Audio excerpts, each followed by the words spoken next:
Is everyone ready to fucking go? You wanna fucking tussle? Mm-hmm. Yeah, let's go. Alright. Yeah.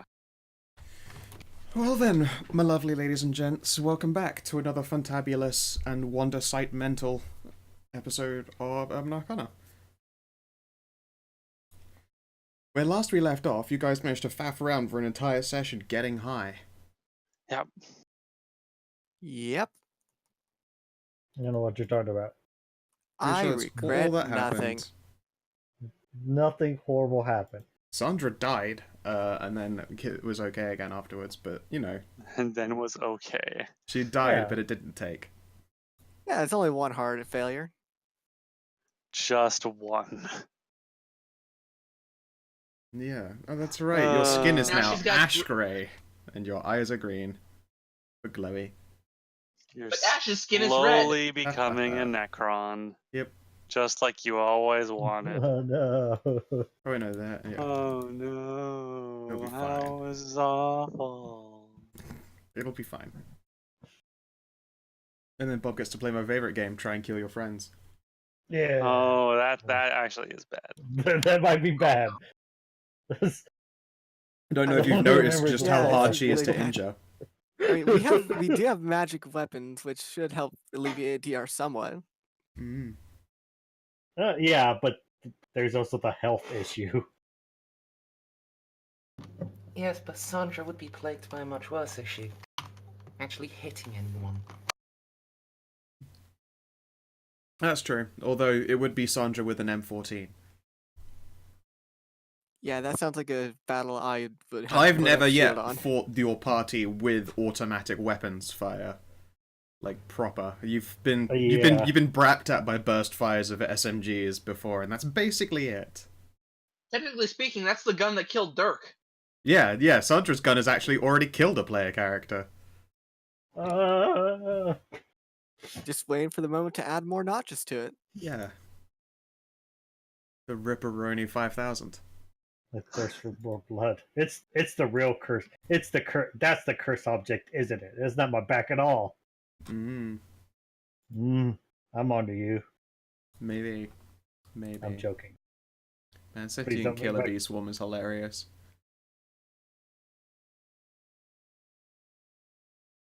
I feel like if your swarm is 3,000 bees, move silently isn't actually a thing they can do. I also feel like it should have more than 22 hit points, but, you know, Yeah. you don't all Sounds get like what you want. Sounds like a buzzsaw going off. Hat buzz, so this is pretty good. So yes, I believe when we left off, another day was coming to an end, and you're...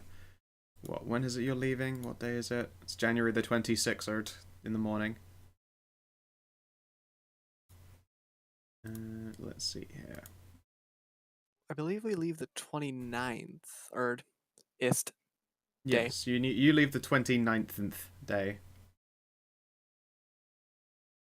And yeah, right now it's the 26th. What do? Alright, well, let's hit a Bikini shopping!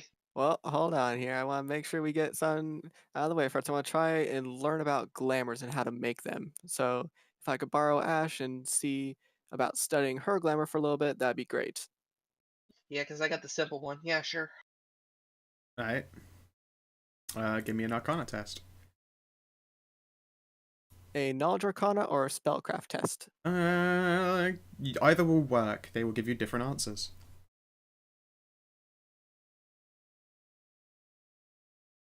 Let's go with spellcraft.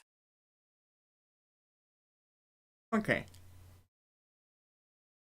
You are fairly certain that it is quite specialist magic to be able to craft glamours. Like, you are a wizard, but there are people out there who are illusionists or rune crafters or, you know, insert whatever the fuck here.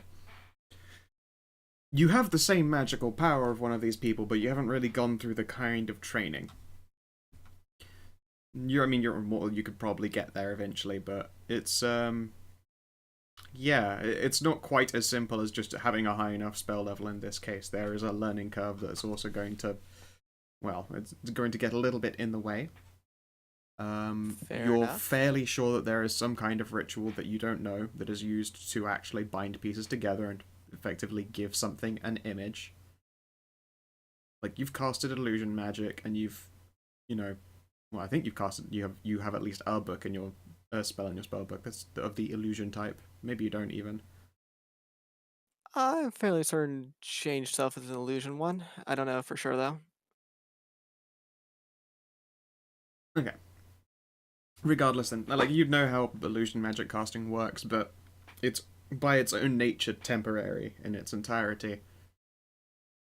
And the rules that it plays with, like, time, space, and observation aren't really playing fair.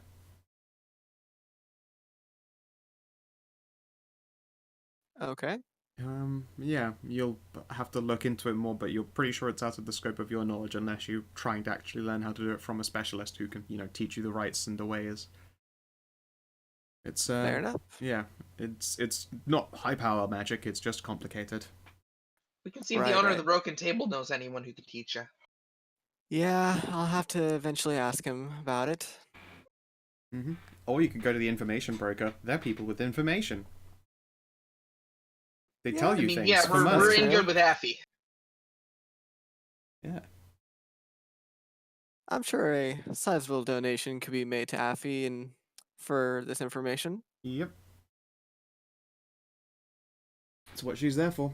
You just pay a purchase DC, and then she will give you information, or depending on whether it's contested, to find information on people who don't want to be found, insert, etc. It gets a bit more challenging as time goes, but at your level in DC, it's probably going to be just the initial, this would have been an expensive thing, just -1 on you. All right. Well, we'll eventually get to Affy then. Thank you Sure. very much, Ash. Mm-hmm. Alright, so who's going bikini shopping? Ooh, me. Me? Okay. Also Shade. Yep. And Lana. Lana's coming too. Lana needs a bathing suit too. Yay! Yep. She'll throw on her adorable little glamour. Just a Oh, little bounce. ooh. We should. Oh wait. Wait. Hmm.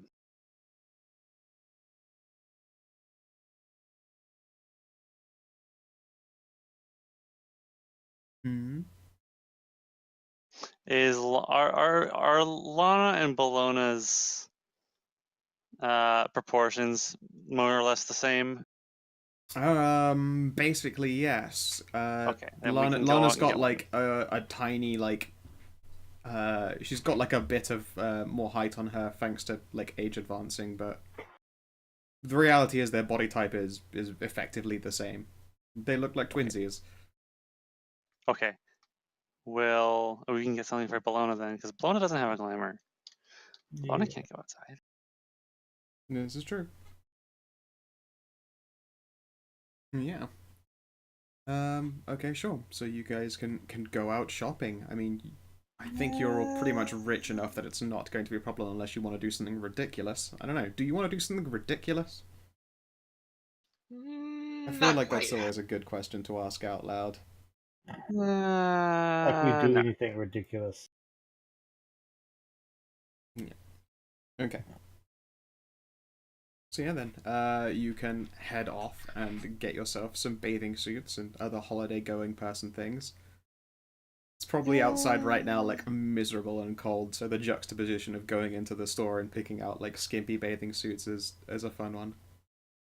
I mean, I'm trying to find a particularly fancy one because, yeah, we are pretty rich. I can get an expensive bikini. Yep.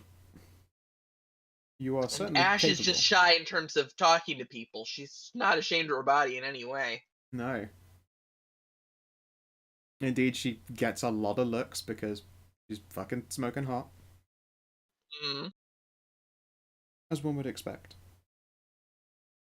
Lana picks an adorable swimsuit. Well, yeah. It's covered in cupcakes. Cupcakes. Yep. We should get some cupcakes. Yeah, she looks up from the bathing suit at the suggestion and goes, yes! Yes! cupcakes. Shade will grin. She also picks out a 2-piece, except she also gets one of those, like the swimsuit, like little mini skirt looking things you can clip around the band. It's got that, to avoid revealing things. Yes, it may be small and drapey, but it still is there.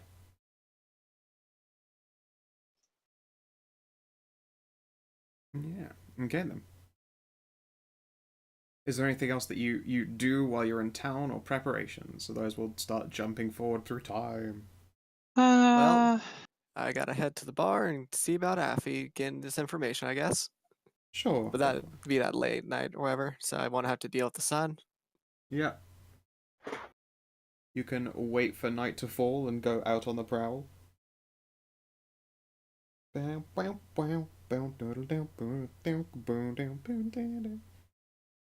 It's probably not like that, but you get the idea. Yeah. Okay, yeah, you arrive at the Broken Table. It is a cheerful and warm enough place. I'll open a new window instead. Ah, yes, I remember that one. It's very cute. Yes, this is what I got it for. I got it for this very day. This occasion finally happened. Yes. Good stuff.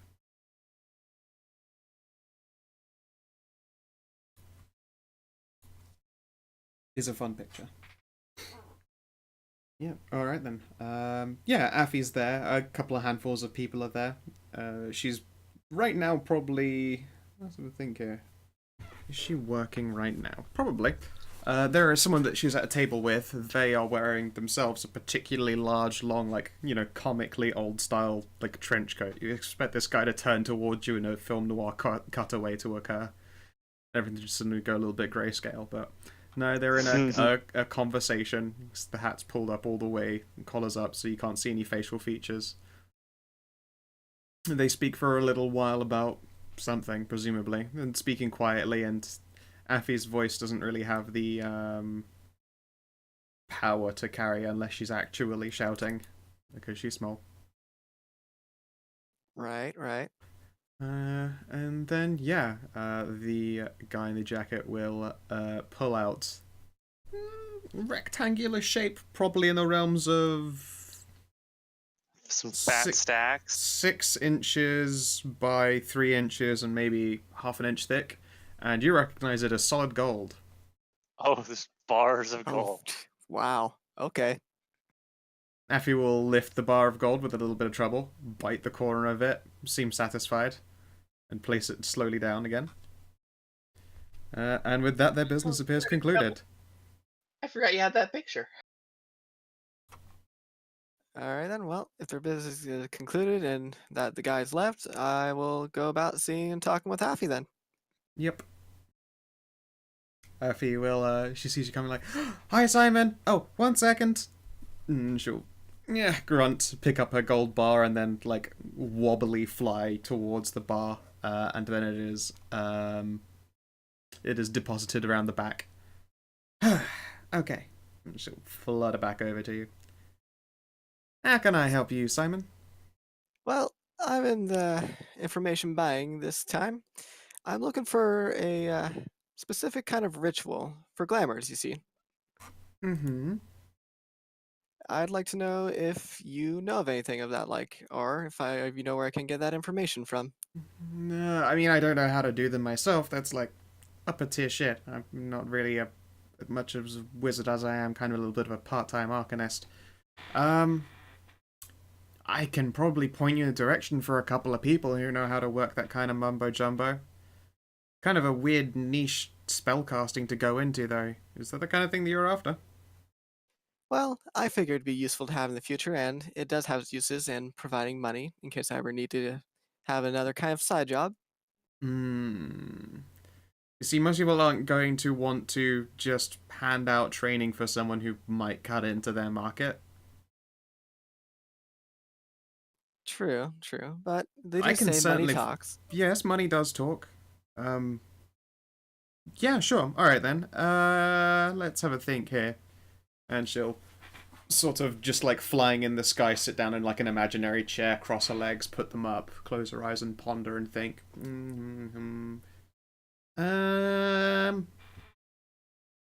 I got 3 names, and amongst those 3 names, 2 addresses.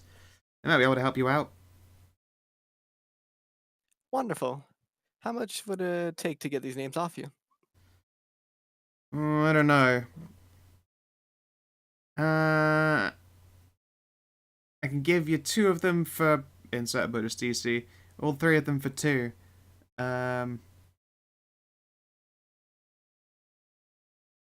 There's one of them in particular who's actually quite certain that they would not want to be located and bothered, but at the same time, they're basically your best bet for finding someone who doesn't give a shit if you move on into, illusion retail afterwards. Right, right. Well, all of them. I like having all options, so I'll take all 3. Alright then, sure.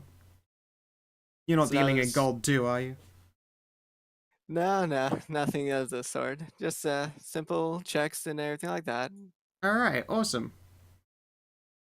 Yeah. Hook us up with a sweet, sweet check.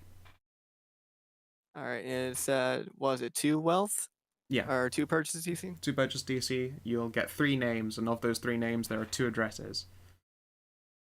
Okay. All right, I'll give her over the check for the 2 wealth, and let's get all 3 of those names there and addresses that I can get. Sure thing. Let's see here. I'm going to add them to the associates section with their own handout. Masters of Illusion! Or Blaze.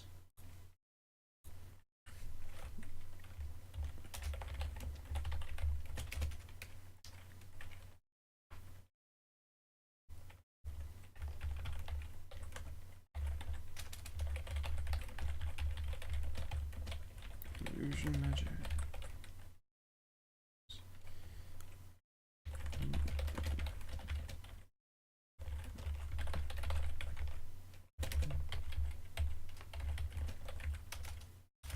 Closed.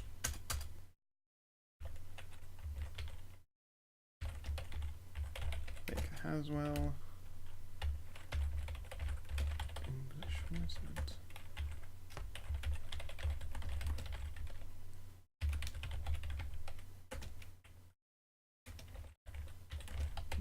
Address. Oh, come on. Okay. And let's see here. Third Master of Illusion.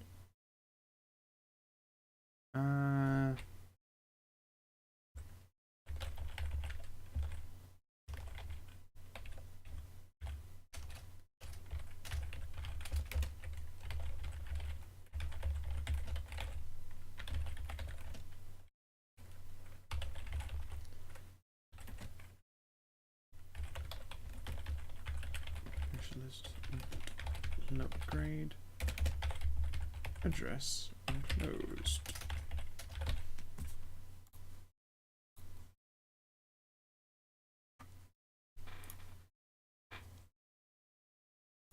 Yeah, those 3 people might be the ones who can help you out.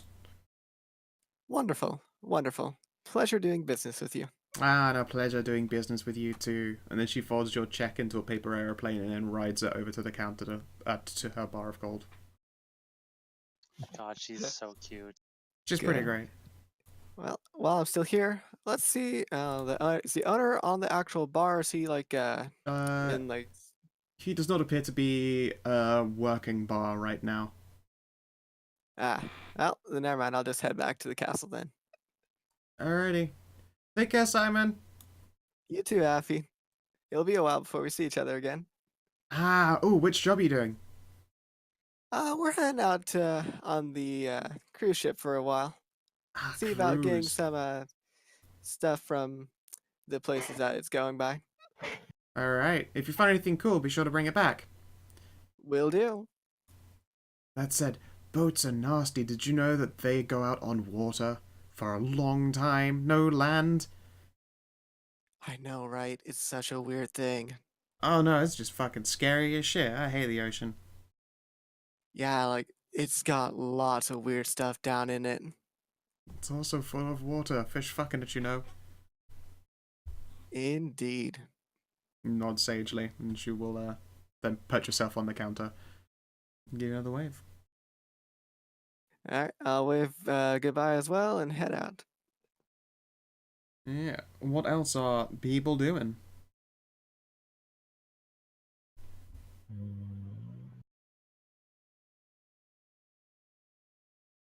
I'm just making sure I've got everything packed. Alright, cool. If that is the case, then speak now or forever hold your peace, because we're just going to time jump to the day of, and I don't want you retconning things you might have missed. I'm going to assume you've done things like, you know, dress up and tool up. Yeah. Let's get on a boat. Now, you were talked down from bringing rocket launchers, but are you just going to try and bring them anyway? Nah, we gave our word. We won't take the rocket launchers this time. Cool. I'm bringing my sniper rifle, though. You can't stop me. It's not a rocket launcher, it's fine. Yeah, that's true. I'm going to bring my fireworks launchers. Awesome. They didn't say I couldn't bring fireworks. It's true. They did not say you couldn't bring fireworks. I mean, if they knew that your fireworks were essentially like Semtex charges, maybe they'd be a little bit more concerned.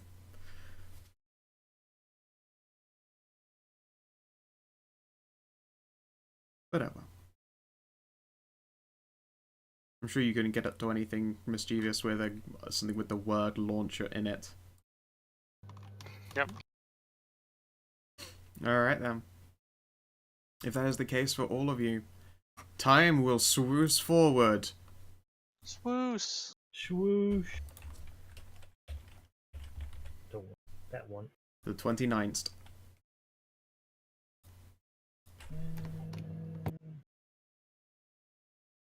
On a boat. Yeah, we're on a boat. Almost. Yep. So it is nearing the end of January, which means that you Actually, know... hold on 1 second, because I still forgot to write this down. Whose gun was I borrowing if I was borrowing one? Was it the Tech 9 I have, or was it one of Mahara's? There.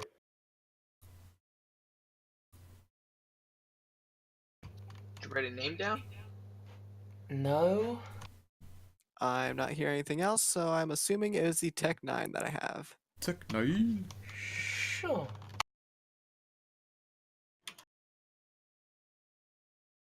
Yeah. Uh, The sky... oh, yeah. I'd bet to say I also have a spare 911. I think it was that, yes. The thing that you have weapon focus in. Does Oh, no, I don't. technically I don't either. I haven't took weapon focus on any weapon. I thought you were specialized for a certain gun type. I thought about it, but that was when I went into soldier, and I Alright. never did. So I am. Like my, FN57, I'm Alright, it's a very 5.7. spec'd into. Yes, okay. You have to buy yourself some backup guns at some point. Alas, the local place didn't have a 5.7. If I remember rightly, they had a ridiculous machine pistol that then Mahara immediately bought. Did The it? MP5K, yeah. Yeah, MP5K.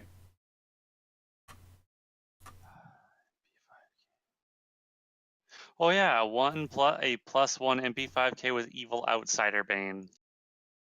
Yeah, we both picked up magic weapons in like the last 2 sessions. I don't even need this. Hooray! I don't even need this gun. I just think it's cool. I wish I could have got 2 of these. I do. That would have been the best. The good bathing suits. I'm not gonna open that site on stream though. Regardless of the pictures being safe, I'm sure that there is plenty of the site that is not and might be visible in the borders. Probably a good decision. probably, yeah. Like I would just post the actual image, but I'm not good with macros. I know it's pinned. I'm just suck at putting in macros. It's fine. Don't worry about it. So, it is the morning of. The sky is it's grey and overcast, and probably more than a little bit chilly. And you're able to make your preparations. People are gonna load up their suitcases, presumably. Lana's gonna glamour herself.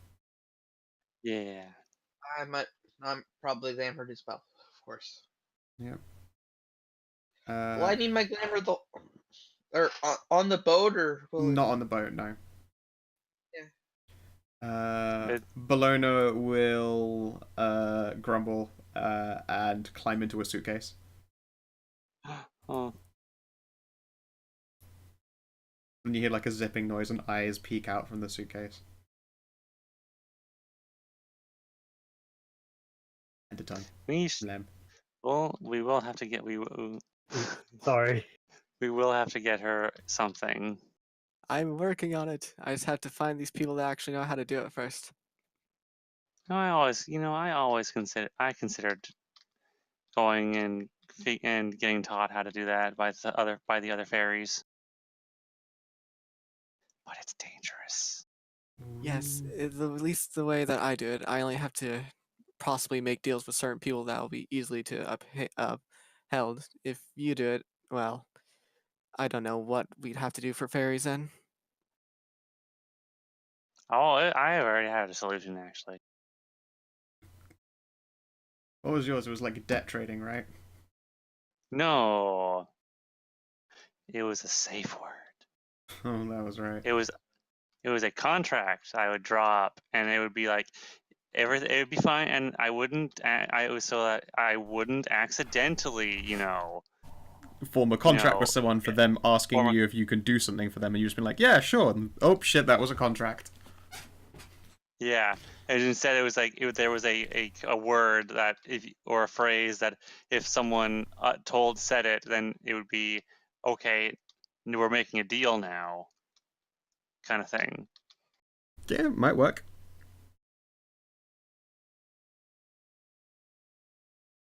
Yeah. And then I could not just make glamours, I could do other stuff, I think. Probably. I could do other things. Frankly, you could be thinking about other shit. Okay. But yeah, how do you get to the dock? Is it just gonna be like a couple taxis, or...?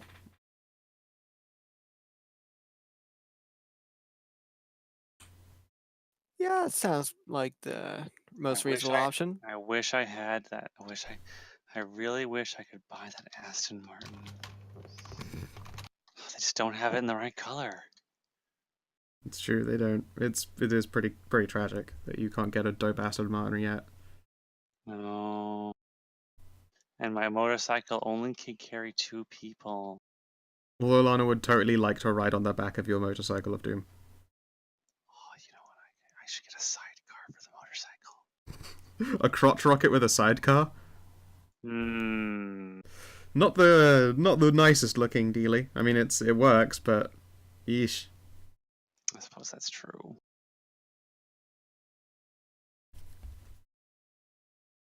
Yeah, sidecars are for people on choppers. Ugh, I hate choppers though. They're awful. It's true. Gomez is right, but though you don't want to pay parking to be like at a dock, in the like capital city for a while. This is true. We should just get taxis. Yeah. You don't have to roll chances for your delightfully awesome vehicles getting vandalized, apart from Dr. Hunter's vehicle, which is immune to vandalizing because it looks like a crapsmobile still.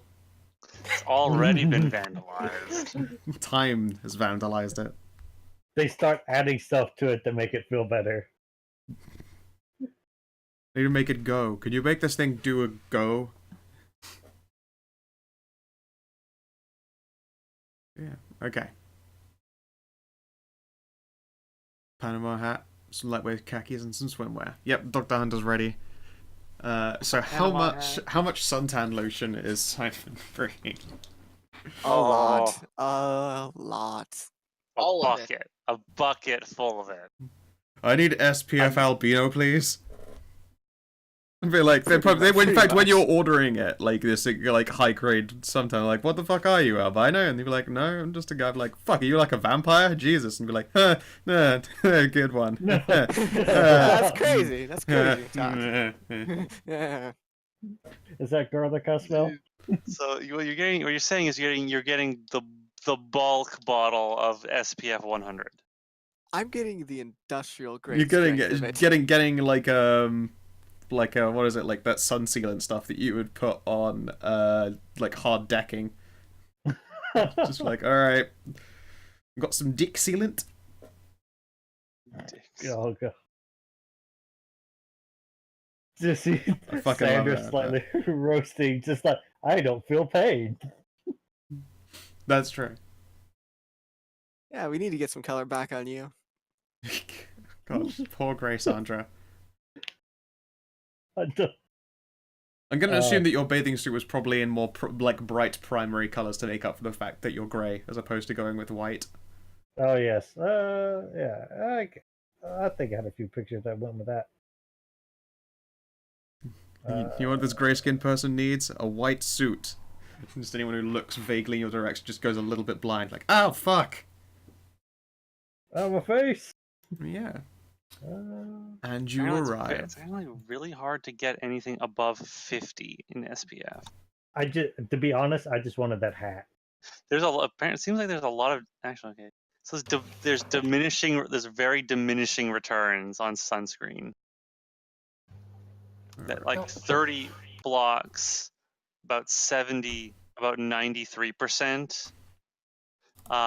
And 50 only blocks about 97. Oh wait, no. Wait, or like 98. So it falls off pretty quickly the higher you go. Yeah, but So- still, 98% pretty much So that's how you can get it, really. 50. Basically. A bucket of fit. A jug. A milk jug full of 50. I'm not gonna say that like one like fourth of my suitcase is that, but 1/4 of the suitcase is that. Alright. So I'm gonna bring you back over to this picture in case you hadn't seen it before, and just move these things here. So here, there. Alright.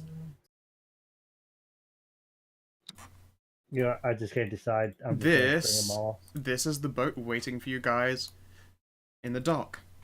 It's a nice boat. It is a very, very modern cruiser. I love the fact that its side things are also diving platforms. That's the coolest shit. It's really cool.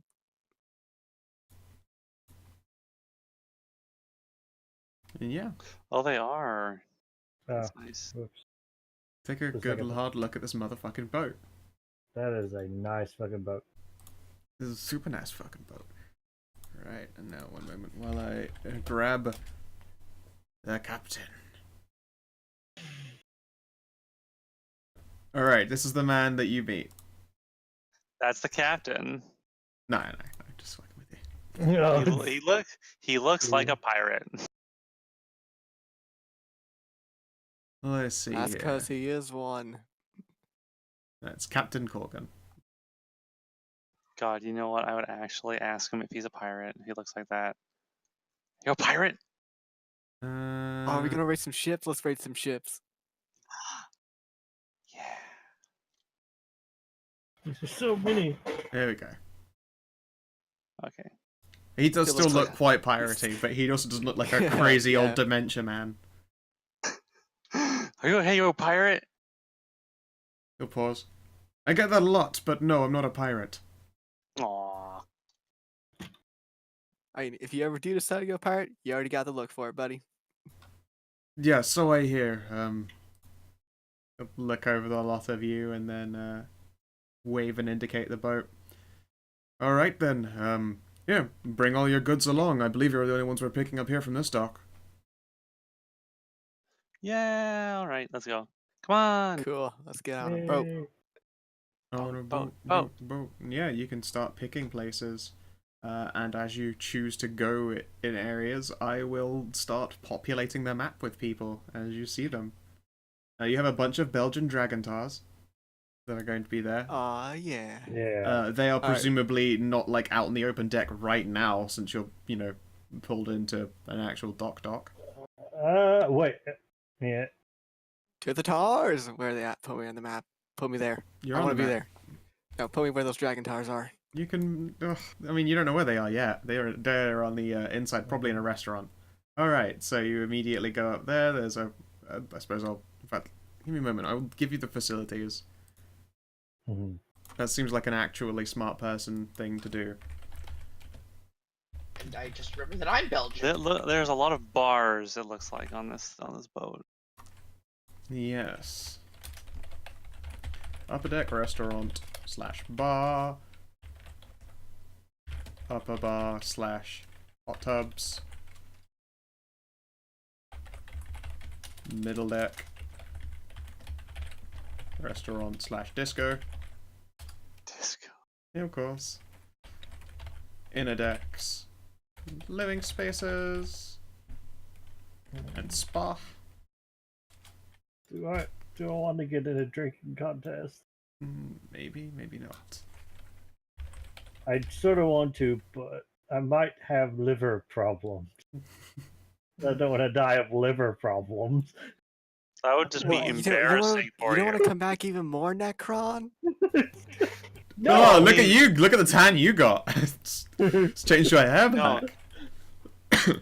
If Sandra died due to alcohol poisoning, it wouldn't be from the alcohol poisoning, it'd be from the humiliation of getting alcohol poisoning. There goes my heart again. Just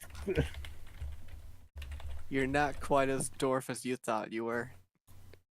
His name is Captain, and he is the captain. Captain. that must have got Cap- real confusing.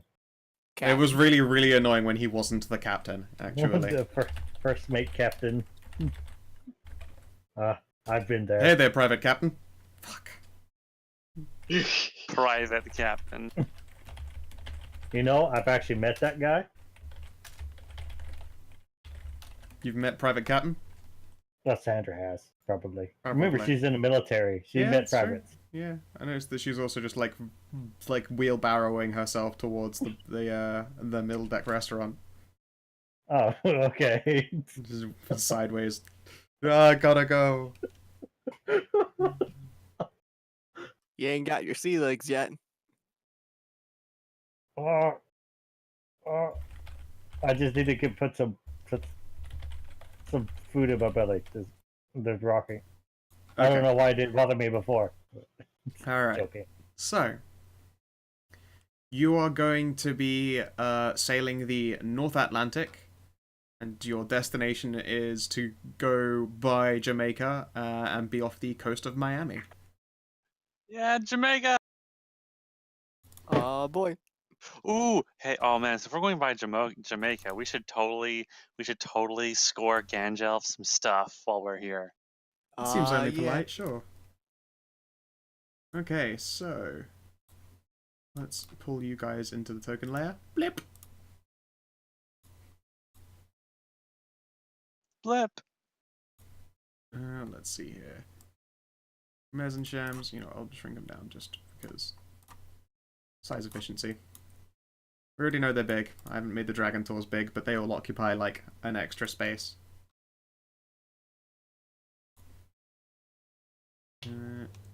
Valona is probably immediately going to a hot tub, and Captain is being the captain. I'm just going to put him at the head here, even though, in the deck is where he actually is. So, the boat itself is a beautiful, sleek piece of work.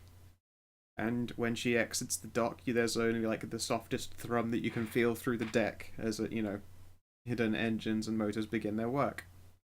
Right now, it's still rather cold and crap outside because you're in, the UK, basically.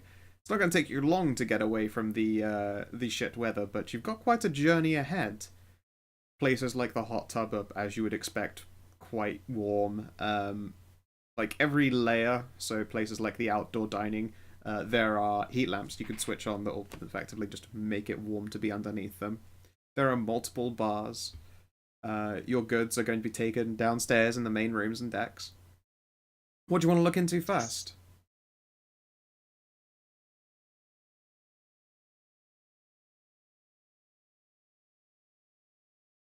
Well, I guess I'll explore this inside area where my token's at. Sure. Okay then. Your bags are taken down into the main hold, and you are free to, head her out through the depths of it. On your way up towards this location, you go past another restaurant that's quite a lot larger, but you can see that there's like an open disco hall looking place in the middle of it, with a smaller sidebar. When you reach up here, it's more like an actual cocktail bar, and you can see that there is a figure who's just like stepping out of the hot tub where they'd been hiding. Basically, in the most ingenious fashion one could hide, if your lower body is that of a massive dragony being and your upper body looks relatively humanoid, you just have that sticking out of the hot tub and wave at people when they look up at you. Wonderful. Wonderful. And you see lots of interesting people, I'm sure, because of course you do. Dragon Tars, baby. This ship itself is not massively occupied. Like, it seems you've got a large amount of the run of it to yourself. Either that or, people who are expecting to be sailing around in the Americas are not up and about at what is known to be morning time in the UK.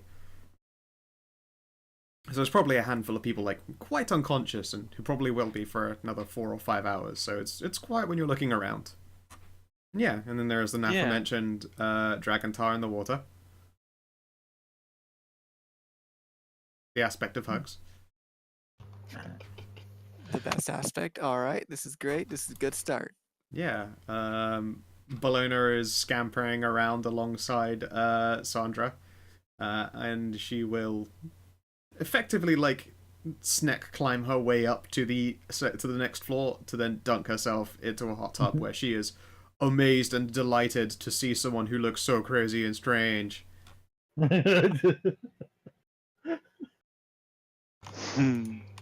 What time does the boat actually leave? Let's see here. I don't know that it is specific down. It arrived in what would have been the morning, like 8 a.m., hung around in dock for like half an hour and then left. Okay.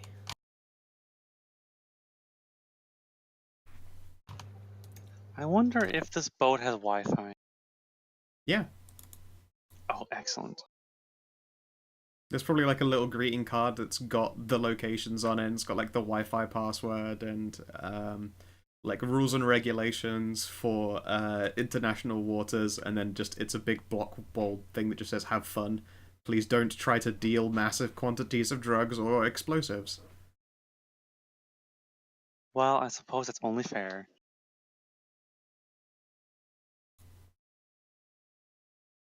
Yeah.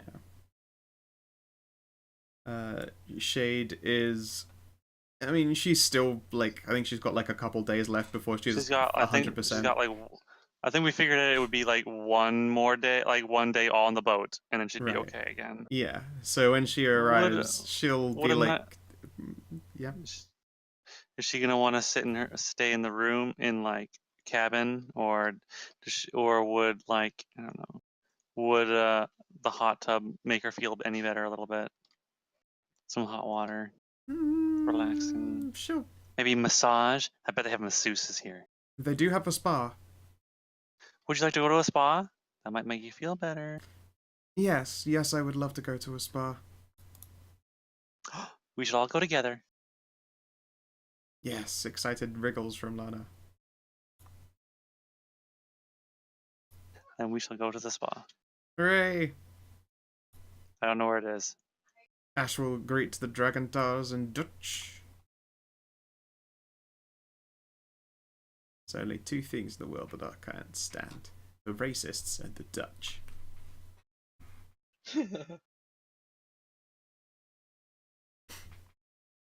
And yeah, Dr. Hunter. I take it that even though it was still grey and shit and miserable, you just went out in your summer stuff anyway. Your holiday gear, so you're just laid out like Holiday mode. holiday mode. That's why I have a linen suit. It's, just warm enough still, and won't be too warm, out in the Caribbean. Out in the Caribbean. We've been around Americans too much. You nearly said Caribbean incorrectly. It's not Caribbean? It's not the Caribbean. It's the Caribbean. As the people who live in the Caribbean pronounce it. Caribbean. Ah, you mean the Caribbean? Ow. Don't worry, everything is a bug and is covered in chitin. Ah, you mean chitin? Chitin. Fucking next level. God damn it, Agatha.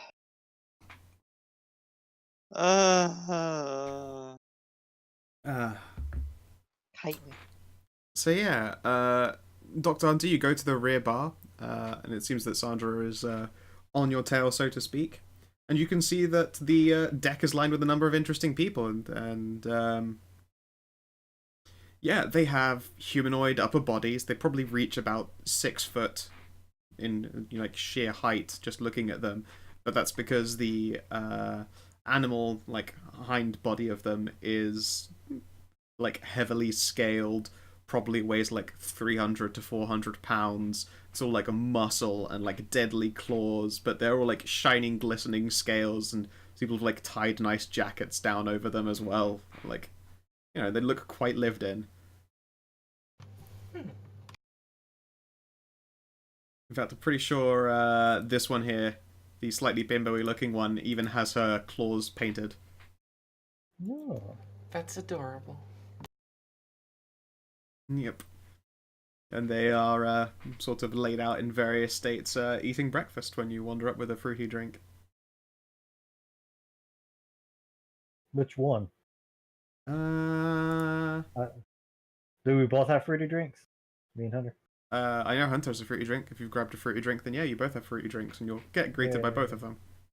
Yeah, while the rest of them are just enjoying a smoke and a pancake. Yep, and Ash is also going to turn up and speak in the Dutch. Mm-hmm. Yeah, one of them will probably Bimbo Tar will be delighted when you actually speak the native tongue, and she will hurriedly rattle out a greeting. Hi! Oh my gosh, it is so nice to meet you. I did not know there would be other. Where did you come on? I don't remember seeing you get on the boat. Wait, were you just here in Dublin?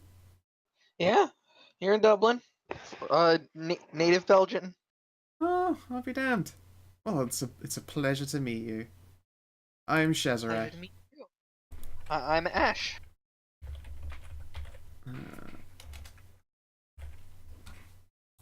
Let's just put name on there. Bloop. Yeah.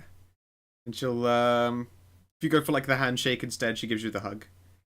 Left. Oh yeah. Oh, that's what Ash wants. It's the hug. Mm-hmm. You might hear her say something along the lines of, "Oh my gosh, you got such cute little horns." Thanks. There is another individual as well, a handsome bearded man who will then introduce himself. Let's see here. His name is Xylus, because that name amuses me.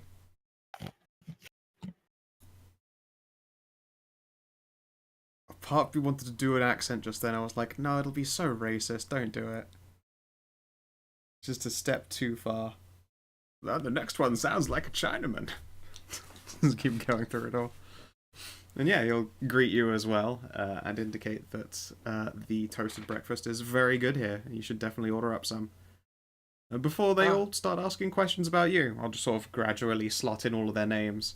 Up topside, you can probably hear a little bit of giggling and splashing from Bologna, while the others are getting ready to go down to a spa. It looks like Shams and Mez grab some fruity drinks of their own and basically make straight for the top. Mm. Captain seems satisfied and is, makes way into Captain's captain room, his captain cabin. Mm. And here we go, yeah. Is Captain a cable captain inside his cabin? Oh, of course, absolutely. Yeah, there is a soft, tasteful music coming in over the speakers that feels very, very holiday, a little bit at odds with the, grey overcastliness. And Ash is being turned into an ash pudding as she is given the squeeziest hug by the bimbo tar. I mean, hugs and compliments. That's exactly what Ash wants in her life, honestly. Yes, feed me compliments. I just wanted your approval, father. Where did that come from? Alright, yeah. I mean, it's not wrong. This lady is Tezzy.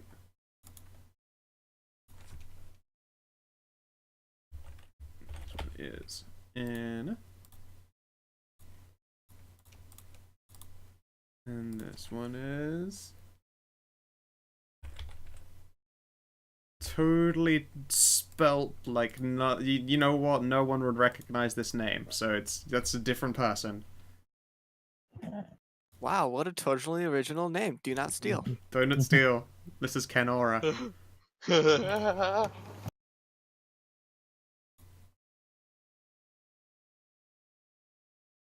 Yeah, I feel like while everyone there is getting getting acquainted, Sadri, you soon find you have the attention of Anna, who missed out on her chance to speak a bunch of Dutch.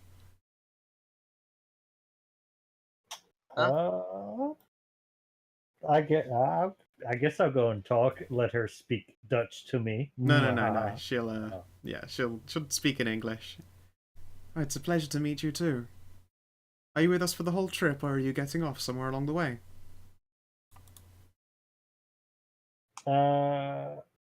We're getting off, aren't we? Are we? No, you're on the whole journey. Oh, Yeah. We get the whole journey. See, what I was doing was setting you up for saying that, oh no, I plan on getting off many, many times while we're on this journey. Yes. Does he happen to have Captain Kangaroo, Captain America, and Captain Canada in the Captain cabin waiting for him to come back so they can get back to their bleak bi-weekly poker game? Maybe. I'm thinking of that one commercial. What was someone did a. It was an advertisement for some ramen. Yeah, Cam Morgan's Captain. Yeah. Nice. Also, I love this art a whole lot. A bra is a dragon. Tezzy, Oh, it's yes, really good. I like it. It's cute. Oh yeah. That picture. I like Right. the face on the dragon. Just like, Oh, not this again. But yeah, for her, that's just like just an artificial suit. She does not have a small dragon on her tits.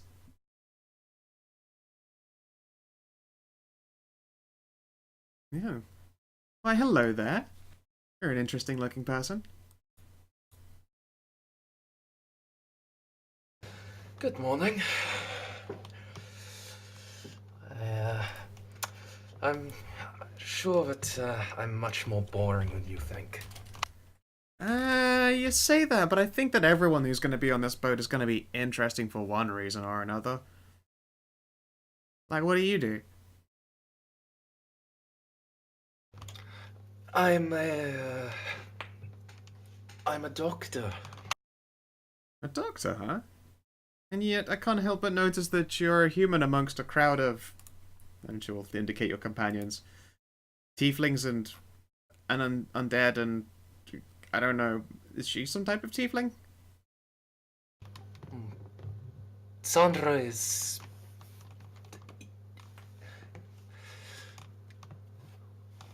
Sandra's complicated. Ah, you see, that sounds like an interesting story. I don't know about you. Oh, I don't know. We did a little experimentation with some magic that we probably shouldn't have done. Nope. Not like Sandra's regretting it any. Nope, none at all. Nope. best decision I ever made. Hmm. Ah, fair enough. Well, you're just a doctor. I feel like saying demolitions would be a bit of an understatement for my role, but I like to blow stuff up. At which point she'll pout. 3 of my bags didn't make it through checking.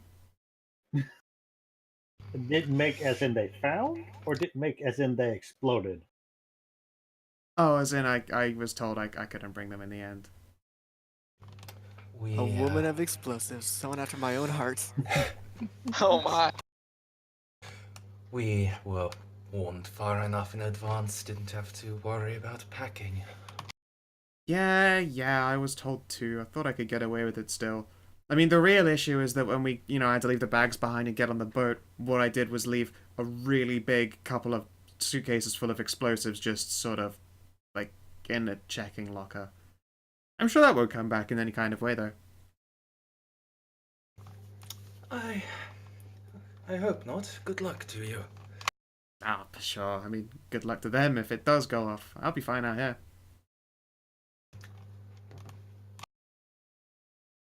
I'm kidding. It's not gonna explode. Probably. Probably.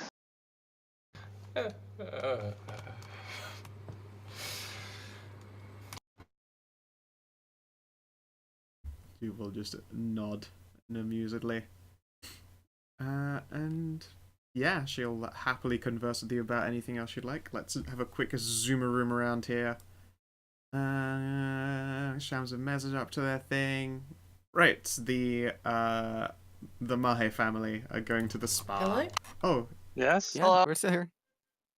Okay, sorry, just suddenly totally silent. oh. Yeah, I checked my own Discord to make sure that like, I hadn't suddenly left from it. Can you not hear me talking? I'll be fucking damned. I was just focused on typing that. Oh, no, we can't hear you, Scow. Fucking awesome. Oh, now we can. Yep. What's there we go. nothing changed? Weird. Fucking, I don't know. It's like when I swore that's when my mic stopped being underwater. True, except your mic stopped being underwater when you found out there was a setting that you just hadn't clicked on. That's true, but In my case, I hadn't even clicked back into Discord. Strange. Oh well. Yes, she will happily converse with you and like answer questions, ask questions. Generally, everyone around here will. They're very, very friendly dragon tars, all either squishy bodies or hard muscle. All of them, apart from the blonde one, appear to be green scaled. Oh no, Is the is it blonde green? one pink No, scaled? no, they're sorry, the blonde one is the only one. She is green scaled. The rest are like versions of sort of burnished brass or red. And then yeah, the Mahe family is gonna go down and check out the spa, huh? Yeah. Sure. Okay. As you do so, there is someone just sat out in the lounge and surrounded by lots of computers and shit. They are very, very small. There's a little fairy or a gnome? No, it's a halfling. Halfling. Here, look. I love their art. Aww. Huh. It's great. It's great. This ship's already getting even better. adorable. She's also probably like in her 30s, so it'd be like moderately insulted.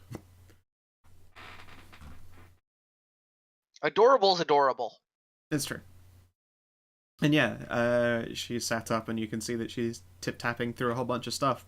You can see there's a very, very fancy screen that's like set up on a rubber block. There's just seems to be sort of hanging / floating there. And she's got this like what you would have assumed to have been a reception desk, but it's just been sort of abandoned for use, and she's just taken it over as a place to set up a bunch of technology. Like, going past the Whoa. desk leads into the restaurant, and then to the side of her is the stairs down into the spa / living areas.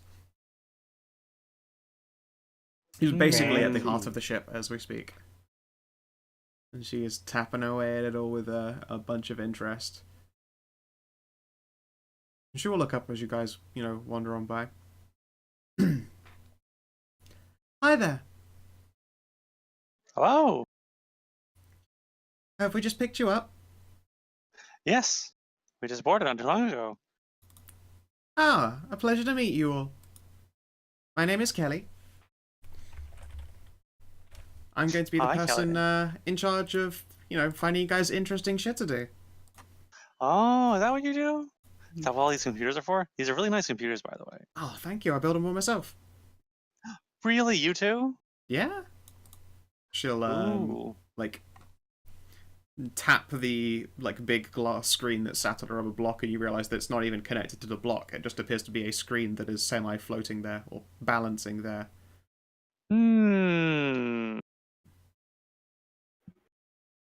But she'll spin it around and reveal that there is a map. It's also got little bits of ship diagnostic stuff on it where you can see engines are running okay, the wind, how it goes. As you get further and further away from the landmass, there is a subtle shift in the wind, and this ship's 3 massive sails are all very gently turning to be assisted by them. Interesting. And then next to that, yeah, there's a big, commonly updated map. It's got a lot of route planning stuff on it to make sure that you guys don't get smashed into by a big boat, because this one kind of flies under the radar. You do not want to just, go midway into a shipping lane and then, die to a really big boat running into you.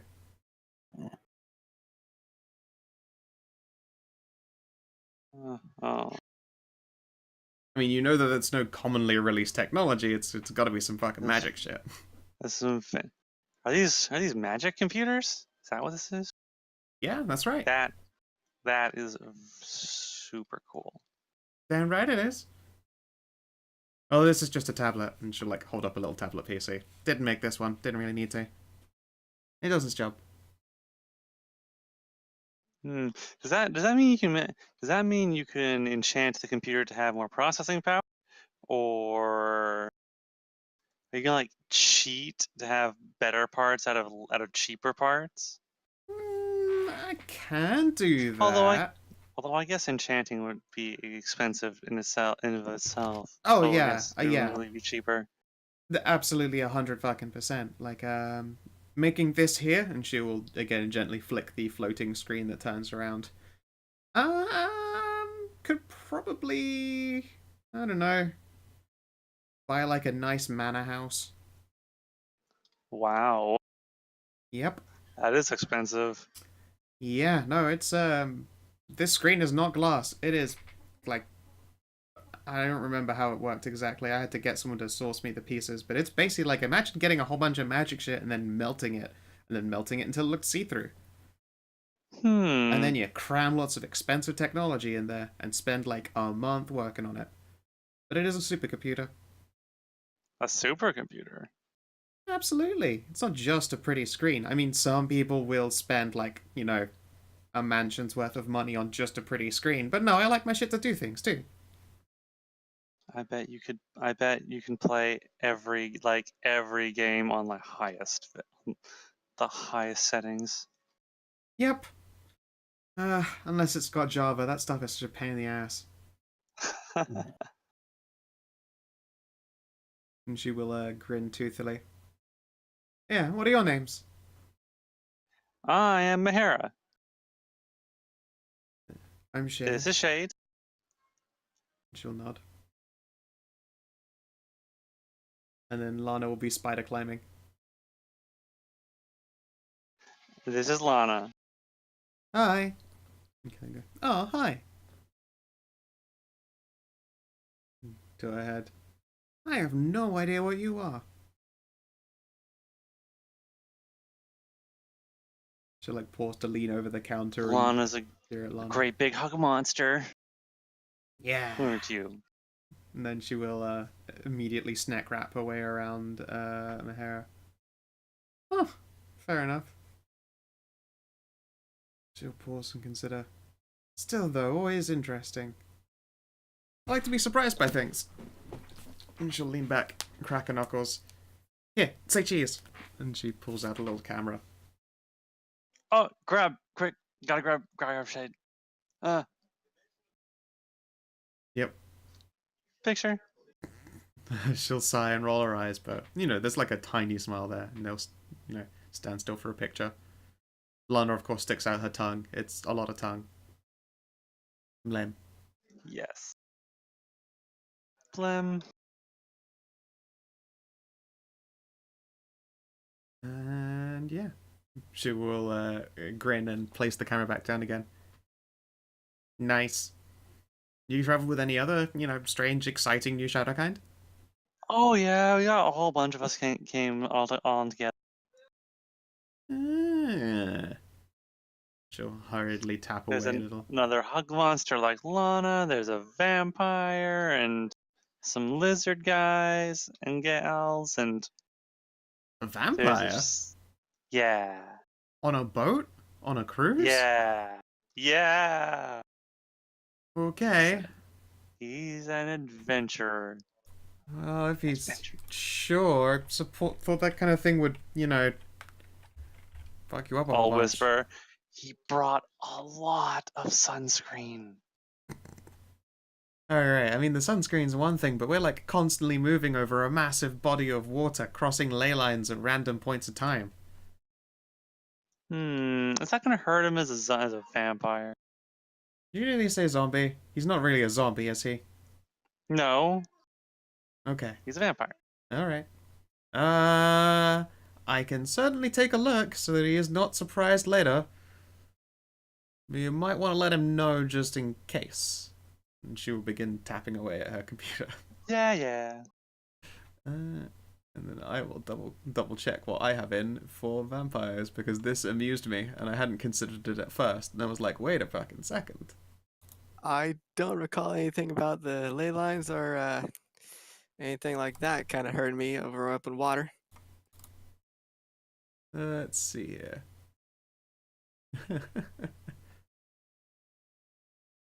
Crossing running water like rivers and oceans and stuff is only an issue if some monk is doing blessings into it as you go over. You may feel really sick on a plane though if you're headed towards the sun, so try to catch the red eye. So yeah, technically, not an issue, these rivers and oceans. However, there are points when, you know, you're going from continent to continent where you're going to cross over ley lines. Coincidentally, a number of those happen to coincide in places where it's all mysterious, like the Bermuda Triangle, etc. So yeah, there might be a brief moment's discomfort at some point, although how discomforting that is entirely down to you. We'll cross that road when we get to it. I would choose you deal with it via alcohol. Can't get I drunk. mean, that doesn't exactly really work with me. Yeah. The rest of the amber buds can make their way down to the spa. It is quite a nice large room. You can see that there are 8 spa beds, a couple of massage tables, and a sauna. Okay. We should we should totally get oil massages first. Or the sauna would be nice too. Yeah. Indeed. Let's see here. When you enter in, you can see the person who actually works here in the sauna. Mary? It's the masseuse Mary. She will introduce herself as such. She's wearing the typical, you know, masseuse dress with the little apron-y thing. She's got a little bowl. You prefer Mary or Marie? Mary is how she introduces herself. Okay. Hello there. Welcome to the spa. Hello. Welcome to the spa. She will look across the lot of you. Well, goodness me. One of you seems very much under the weather. Are you quite okay, miss? She'll look to Shade. Shade will shrug and insist that she could use a massage. Well, of course, I'd be happy to help with that. And she will call over another assistant. This woman you would recognize as an elf. I need to suddenly magic up an elf name. Don't have many names. Yeah, this will work. Bloop. Her assistant, Ivy. Ivy. Is it a little fairy? No, Ivy is a elf. Oh, it's an elf. As adorable as fairy masseuses are, they don't get as much like land mass covered. No. And she'll bring up an elf.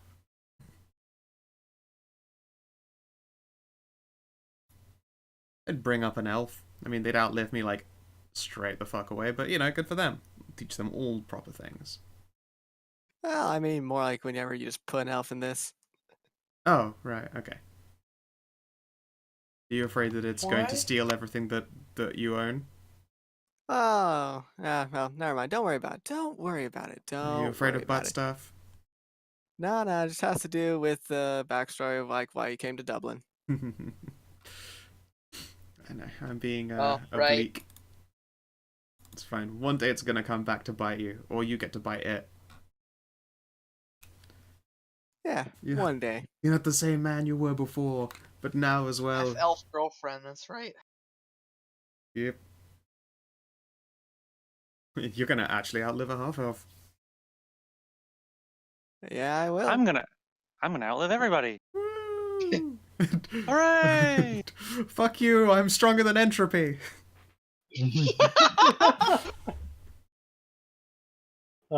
Maybe when Sandra dies a few more times. Yep. We'll watch the heat death of the universe together. Yeah. Oh no, it's got the word heat in it, dude. The moment the atmosphere of the Earth starts shredding to pieces, there's not gonna be enough sunblock for you. Oh yeah. Sorry, Simon. Yeah. All that stellar radiation. Yeah, I don't. Sadly, there aren't going to be any vampire astronauts. If you get a bit sick flying in the direction of the sun in just a plane, I think penetrating the Earth's atmosphere is probably just going to turn you to an ash cloud. Yeah, that sounds about right. By then, I'm going to be in fairyland, and Yeah. You'll have joined the Glade. yeah, everything's gonna be real fun, and really complicated and funny. Probably. Yeah. Ivy and Marie will happily give you guys massages. Massages. Yes.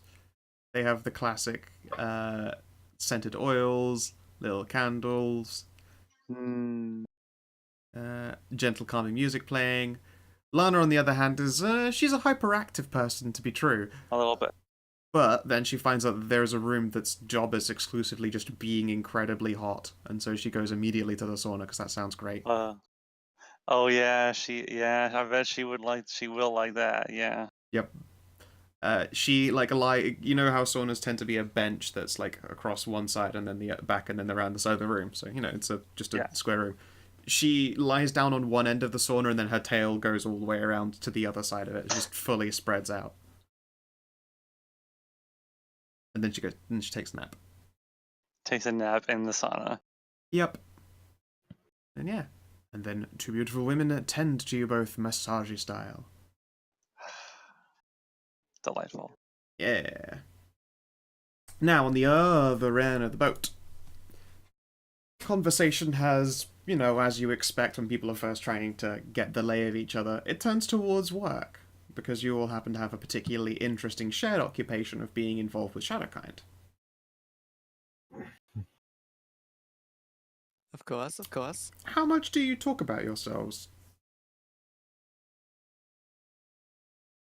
Well, I suppose I do make mention that I have dabbled into the arcane arts a little bit. It's a proud point of mine. Do we mention the castle? Yeah. Do you mention the fact that you guys own a castle? I mean, I'll Well, I mean, we are the castle though. Yeah. yeah. You've got to get all that. Yeah. You still haven't gotten those business cards printed out, though. Yeah. Business cards. That's right. Yep. Nice embossing, too. And then you know you're actually an agency. You can achieve a lot with a business card that you couldn't with a license.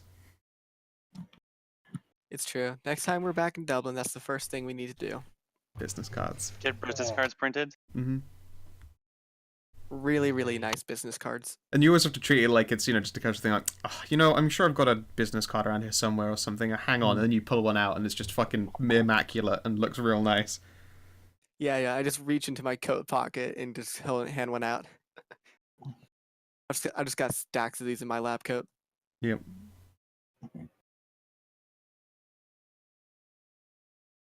Okay. Let's see. Okay.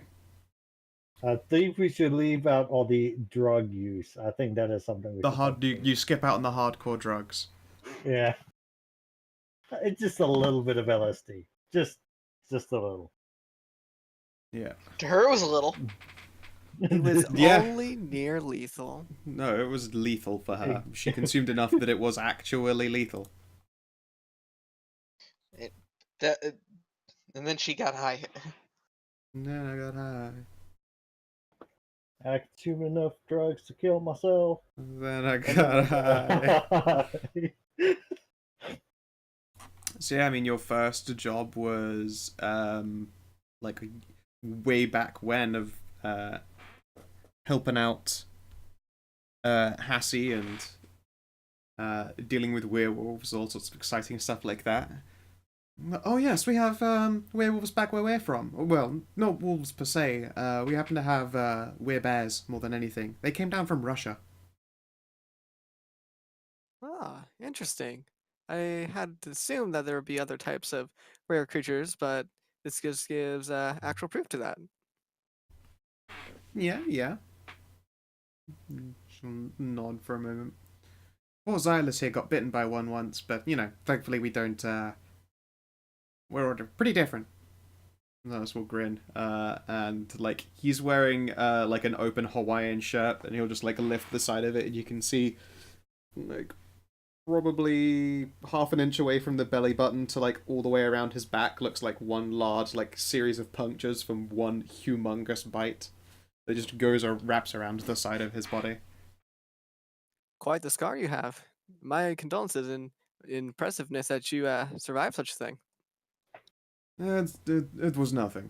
Well, I say it was nothing. It wasn't nothing, obviously, but, my life was never in danger.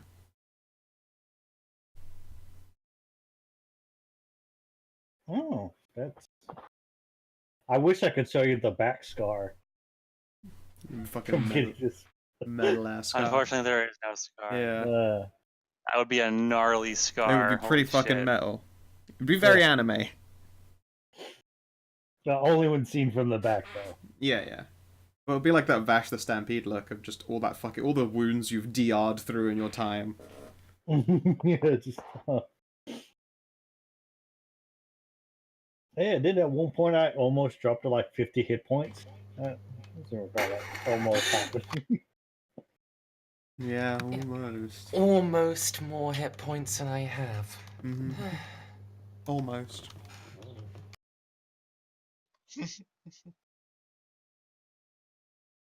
Yeah. See, drink is the only way to show any actual advantage I have over being a basic human. Yeah, I mean, there was that point made of Simon would have a hard time actually drawing blood from Zandra with his teeth. Thankfully, they count as magic weapons, but even then, don't you have, some magic DR now? Just one. So he would have to roll maximum to draw blood with his teeth on you. Yeah, literally biting into a rock. Let's see, what was your strength The score? It's just a flat Luke 0, right? Flat 10. Yeah. I'm pretty sure biting someone is literally just a fucking D2. Oh gosh. But if you cast magic weapon on them, then they get a +1 bonus. This is true, your natural attacks could be boosted. If someone casts magic weapon on your already magical vampire teeth, you have a 2/3 chance of drawing blood. Oh, no, it becomes a modifier. You will draw... The max damage I do is 3, if that case. Yeah, no, sorry, but the minimum would be 2, so you would succeed. It's a modifier. Momentary brain fart. And it won't go up, unfortunately, so... So you can't do it if you cast magic weapon on your teeth. Good thing I wasn't ever planning to bite your blood, drink your blood. Yep, mithril plated teeth. Get rad ass fucking dentures. Diamond Also, tips. please just straight up don't bite anyone directly. Since this is one of the awful vampire rules where just biting, like, transfers it. Yeah, biting Yeah. forces you to make saves versus disease. I'll be fine. You'll be fine. Sandra will mean, probably be I'll fine as probably- well. What's a fucking save to Sandra? I still want to see if I can turn someone into a fairy Saved by you, biting them. Sandra. She'd probably pass on even a 1. What's your When I co- bite what's your somebody, thought? do they turn into a fairy?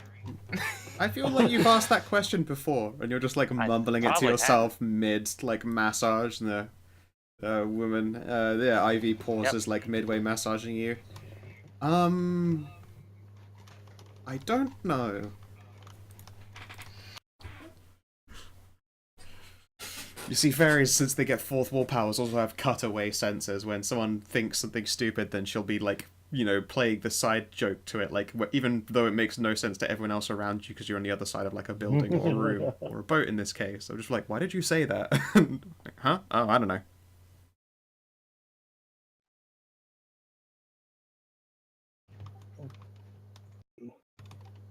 My fort save is a base 14 plus 14.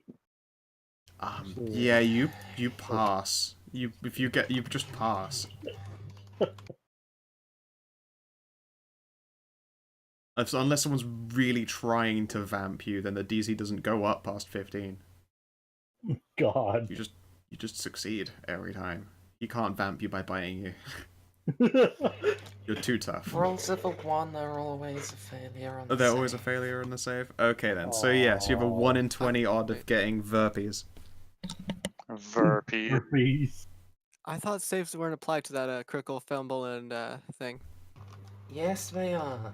Attacks and saving throws are the two that are. Skill checks that were the ones that never did, but we still treated it like that anyway because it was fun. Right.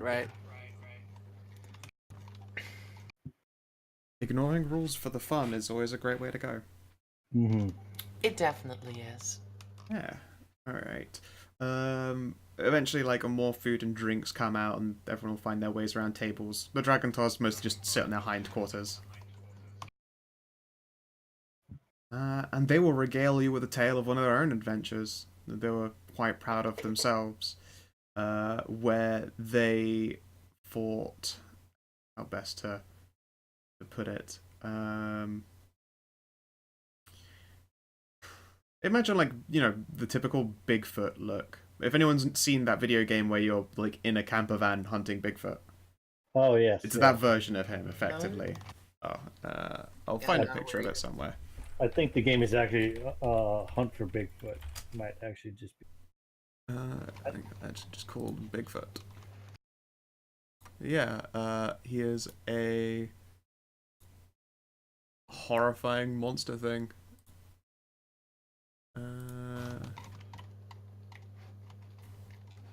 I'm so glad the closest we came to that was Hassie. Hassie.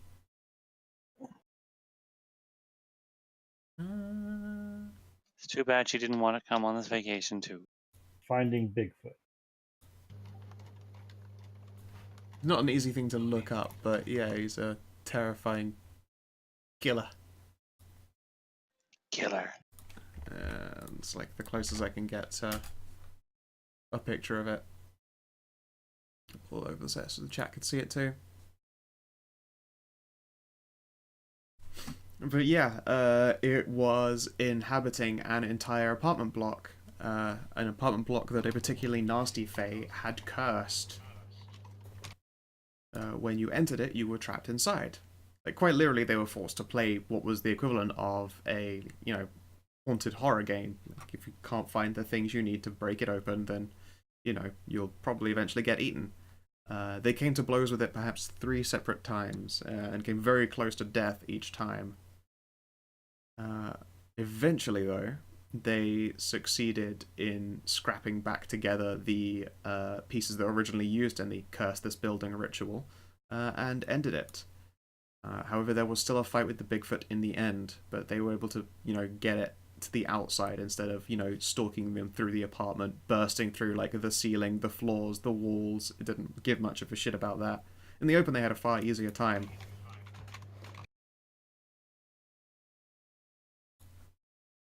A mighty impressive tale. If only you guys could have done even more questions going unasked, or whatever it was called. Oh yeah. Oh. Even What? less questions asked. Even fewer. Wait, that was I the got a one we cool did. tablet out of that. Oh no, you did. Did you do even fewer? You've done one of those. Yeah, we did the second one of the. Oh, 5A even fewer. questions asked. Right. Okay. Yes, that Yeah. was it. Dublin to London. Yeah, there was another one that was going to essentially take you to France. In a bigger apartment block with a horror monster. That would have been Neat. fun. It's cool. I still have plenty more in the tank. Well, the only one I could. Oh, I'd be the only one who could tell the story about the last time I was on a boat. Yeah, you're the only one who was there. Oh yeah. You're the last survivor of that boat. I mean, the other one's doing fine. He's just off working, Doing stuff. doing Yeah. stuff. Is he still in Africa? Yeah, he's shooting poachers, I believe. I mean, Is he Shade was blessing there. the rains? Yeah, of course he is. Shade was on the boat too. Shade She was on the boat too. Shade was true, but her knowledge of that whole situation was entirely different, considering she was on it as a death prisoner for doing some stuff that were kind of illegal and/or killy. Not that anyone's ever asked her about it, I don't think. I was about to say, we never asked about that, did we? It's fine. Turns out that she's just a about why she monster. was on the boat? Yeah, why she was there as a kill prisoner. I had always assumed Dirk had, and I just wasn't paying attention when it had happened. Dirk's dumb. He doesn't ask. He Dirk's didn't really ask questions. Now, I'm just waiting for her to just suddenly become a mass murderer. Yep. Turns out the basement of the castle. Stray's claiming we did. Okay.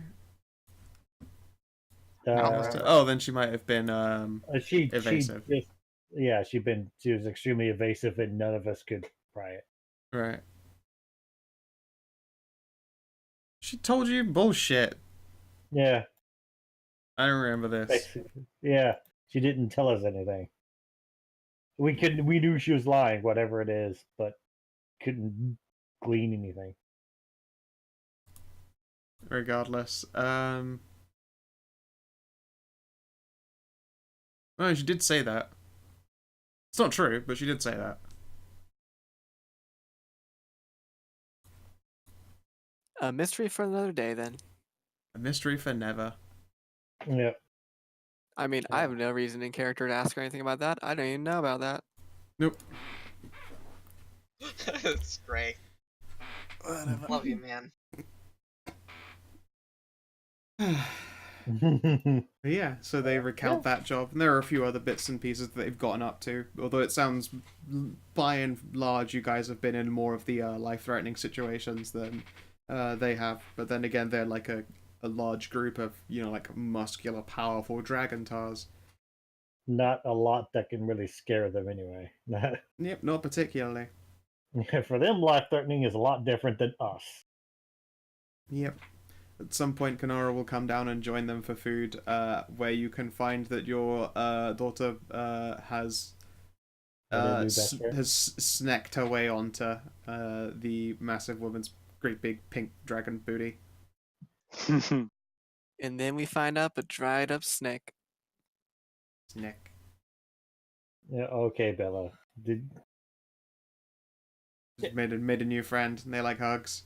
And yeah, the figure that steps down first, you hear like the heavy claw steps, ka-thunk, ka-thunk, ka-thunk, and then you can see just like a bouncing chest, ka-thunk, ka-thunk, and quaking with each step, and then just a giggling Bologna, just like sprawled out across dragon back.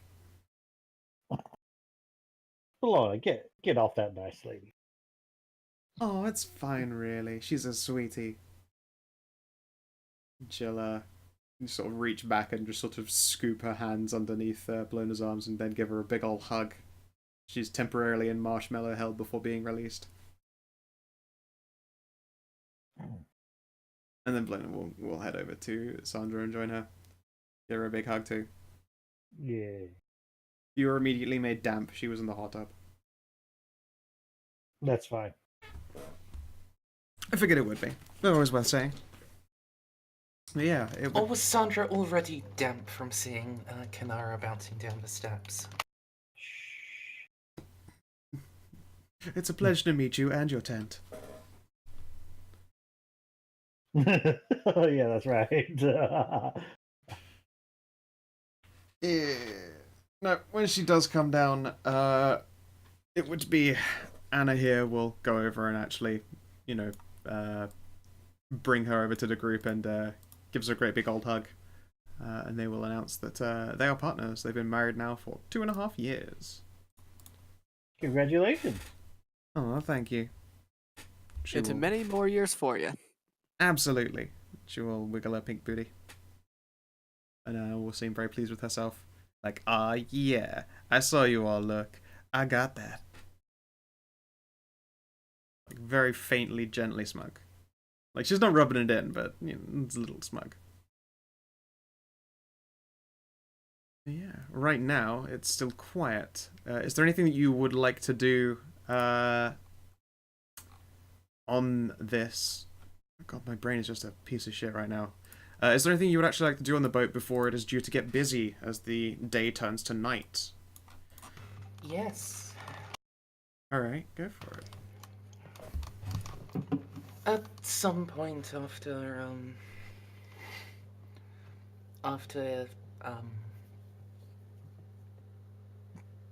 morning meal, breakfast. Breakfast. Brockfast. Yes, I'm sorry, sometimes that happens. Yeah, no. At some point after that, I'll make my excuses, and I want to find out where on the boat the lifeboats are, and where the little buoyancy rings are as well. Sure. Okay. As you go around the main exterior part of the boat, you can see that there are a bunch of these clearly marked white chests. You just flip open the lid and you can see it. There are little plastic packages. Just pull the cord and then funk, instant life rafts. There are a number of those. And then likewise similar cupboards are the throwing buoyancy aids, and you can see it. They are on tensile wire as opposed to like the normal rope cord, because they need to be able to carry people who are like 500 pounds. Big fat fatties. Yep. Big ol' honkin' dragon butts. And others. They probably had like fucking golems and giants and all sorts of shit on this ship in the past. So yes, their life equipment is high tensile. Okay. I have toned down the paranoia somewhat as time has gone on, but still there. Oh yeah, of course. Still there. Still smoldering. Gently burning under the covers. The fear of the end. And yeah, you you go from breakfast time to noon. People start turning up for their breakfast. You recognize a number of people by just accent-wise as coming from the Americas. Oh. What do I roll to flirt? You would like to flirt with blonde dragon lady. It is whatever charisma skill you would like to use. Would you like to intimidate someone into your bed? No. And diplomacy works. Get that diplomancer in here. I have a -1 to this.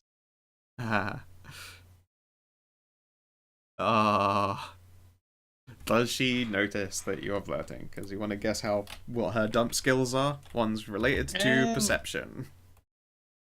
Wisdom. She has a +1, and that's with skill points in it. Wow. I mean, she notices, actually. She's got flirt radar, it would seem, and notices that you have completely fluffed your attempt. Like, 100%. Like, with a 6, you know you did a shit job. It was whether she noticed you making a shit job of it. And it's obvious that she does in fact notice. Doesn't just like that your flirting is just so bad it goes right over her head. Okay. Now, is this a good thing or a bad thing? She is going to be polite and not reference it right now. Hmm. Okay. You got plenty of time expected at sea that you might Yeah. get taken down for a grand slam witch later. Mm. But yeah, for now she seems too content to like sit in the like gradually improving weather and like just nibble on little foods and drink like champagne and orange.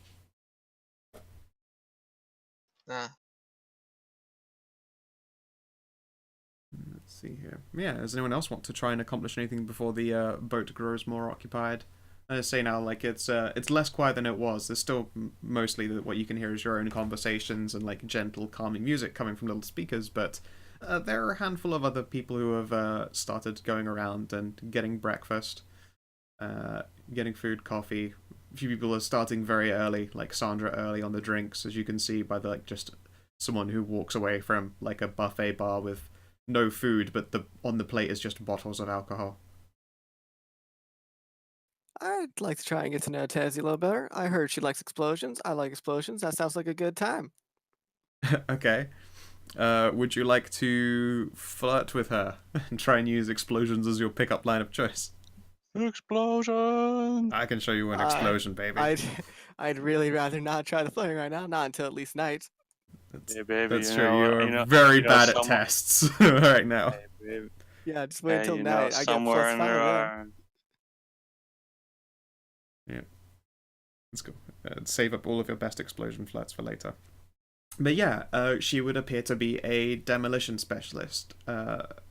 Basically, makes magic bombs. Ooh. Ooh, Magic magical bombs. Yep. Interesting. Hey, The baby, you know, I got a whole crate of C4 in my backyard. You know? yeah. Would you like to see my brick of special butter? My spicy butter. Yep. I've My only spicy dabbled buttery with- boy. Only dabbled with the mundane explosions. I've not yet tried the magical kind. Ah, well, you need a big, like, you need all the grounded knowledge in actually making explosives, propellants and all that kind of stuff.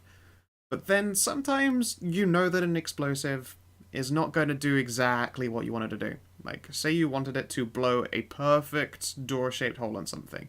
You'd have to, like, you know, roll out an explosive, line it all up, stick it up, put a charge in it, and then hope that it goes off neatly, or that it's powerful enough to cut through. Me, Of course. I can basically fill a toothpaste tube with an explosive I made myself, pump it full of magic, and then I can be sure that it's going through that wall and turning into a nice doorway. It sounds like quite the handy skill. It absolutely is. It's also a whole lot of fun. Let's put it this I way. can- I could take, like, just a basket of fireworks and probably make them, like, you know, anti-tank rounds. It's quite the amazing ability you can do. Thank you. It's an NPC class. There are all sorts of them. Every single person here has a specialist NPC class. The tube of explosive stuff works because it works. Because it should. Yeah, no, a whole bunch of them have their own NPC classes so they can, you know, show off different abilities. Like, I'm not gonna lie, they've got classes for stuff that exist for potential enemies out there as well. Not that these guys would be your potential enemies, but that, you know, the, like, bomb specialist is one that exists. You find out that Xylus there is what is called a breacher. A breacher is like, if you start moving, nothing is going to stop you until you've finished going through whatever it is you need to be going through. Ah, so he's like a juggernaut, basically. Yeah. Yeah, he's a tank suit. It's a choo-choo, and then run. And Oh, so generally he's works out doing pretty like well. full bulldozer into this thing, like full on like Yeah. a payday bulldozer. Yeah, where Tazzy there would, you know, blow a hole in the wall, he would become the hole in the wall instead. Just fucking beefcake his way through. But it also works on people, too. Oh God. Cesare is a sorcerer, but she is an archetype sorcerer, and that archetype is ice only. And what was Anna? Come somewhere. She is a magic sniper, which is a very, very cool power. I'm a magic sniper. You're a sniper rifle with a magic sniper. You're a sniper with a magic sniper rifle. She is a That's She true. is an NPC class called Magic Sniper, where they can cheat and spend like magic points to make their bullets do different things. But they need to be they only really work in long arms, or your gun explodes. Oh, like that spell slinger in the back of the Urban Arcana book. I guess I can't remember. I haven't looked in a while. This was just one I did myself. Think having sorcery points, but then all those sorcery points rules work for just firing guns out of long arms. Sorry, firing bullets out of long arms. It works with a pistol, but it'll only work once because it'll fucking blow it up afterwards. Right, right.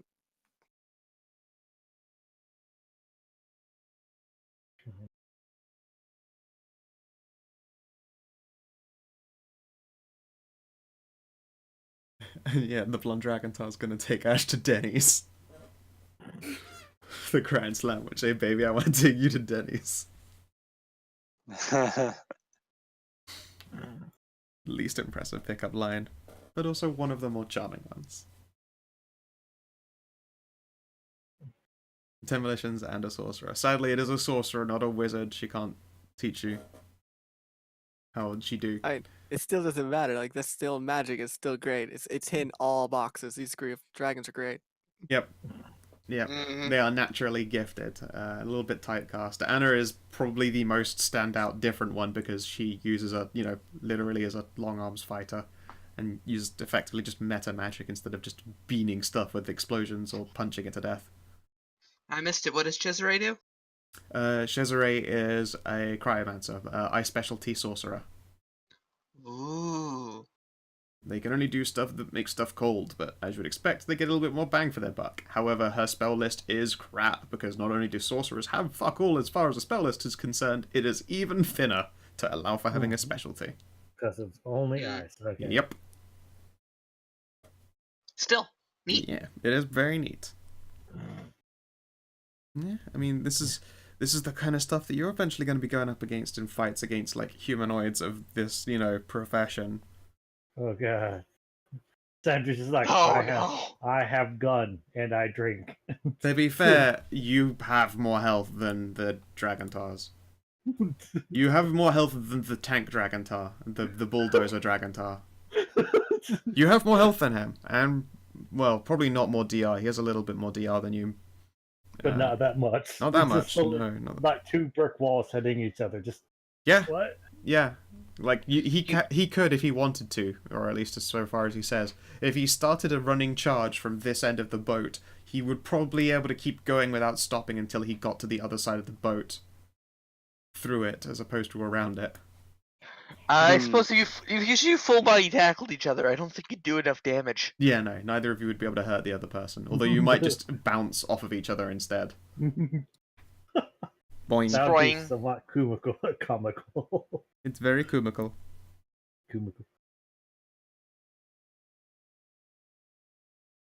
Still more useful than a pyromancer? I mean, burning things has uses on top of ice. I do agree that I think that the ice spells are more interesting than fire ones, but also the ice spells don't give you fireball. Fireball is dope. Viv can attest to that. It's a different game, though. That is a different game, that's true. Fireball's even more ridiculous in this game because you can get out a fucking pair of binoculars and start actually artillery shelling people with them. The range of it is like 1,200 feet or some shit. 400 plus 40 foot per level. The wizard needs a spotter. Yeah, yes, your wizard needs a spotter if you want to do fireballs at maximum range. That's what you need fighters. You need the melee classes. This to be like, oh yeah, we have a dragon in the 640 squadron. Over. Yeah, no, I mean, what you need is like XCOM Shadowrun fighters. Yes. So you got like a magic gear. You've got the fly spell like cast on you, or you've got like feather fall on your boots. They just push you out of a moving Apache. That'd Just be- like Still waiting fuck for the day. yeah. I'm still waiting for the day and cast a maximum range fireball as Viv, 300 feet away. It's pretty good. As I say, it's not as broken as classic like this era's fireball, which is just dumb. It is so far. Just 1,200 fucking feet of death. 1,200 feet of death. Yeah. Okay then. So yeah, they'll Wow. teach you some stuff. Indeed, if you come across people with their types of specialty in the future, then that'll give you an ability to like an assistance on trying to actually figure out what they do. Like, you now have a rough idea of like the typical kit they're geared up with and what their capabilities are. They're fairly terrifying. They are pretty great. You could make some kind of test to try and gauge your comparative power levels. They are way higher, but most of it's by nature than by actual career stat. Yeah. Yeah. Okay. Eventually, the boat, though, will travel you into warmer waters by the time night falls. Let's see here. I have a number of events, including some weather stuff that will happen as well. That's always fun. How do you think Dr. Hunter feels about like just storms?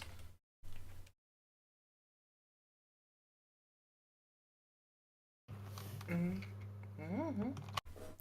Yep. We're on a way to find out. It'll be fine though, I'm sure. And then we fight a kraken.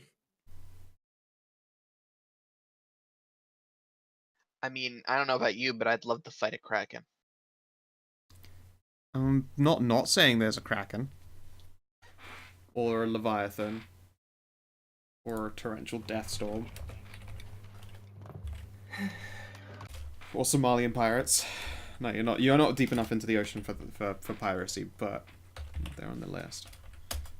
See, this is how Scale gets rid of us because we've gotten too strong. He You've just gotten too strong. sends us on a ship then and puts us in deadly weather. yeah, you just are all in a boat, and then you look down because the ocean looks dark. Do you remember it? And two great shining yellow lights just open up. You're like, those are eyes. Like, wait, is that happening now or? No. You are sat on the boat, and you know, like it's become somewhat more of a more raucous location. There are people like drinking at various tables, like actual partying. Proper music is being played in their little like disco/restaurant area. There's no sunbathing going on now. But plenty of people are just sort of sat under heat lamps, smoking and enjoying themselves. Let's see here. The kids are probably having a good time, just fooling around and splashing about in water. Let's see here. Yep. If anyone else ends up going to the spa, Ivy and Maria there. If Pirates ran into this crew, they'd be fucked. Yeah. Yeah, these guys would absolutely murder some Somali pirates. It's like, what's that? You got a rusty AK? No, good luck, friendo. Yeah, meet my heart seeker. You came to the wrong boat, motherfucker. Just imagine them trying to just shoot Sandra. You just start hearing.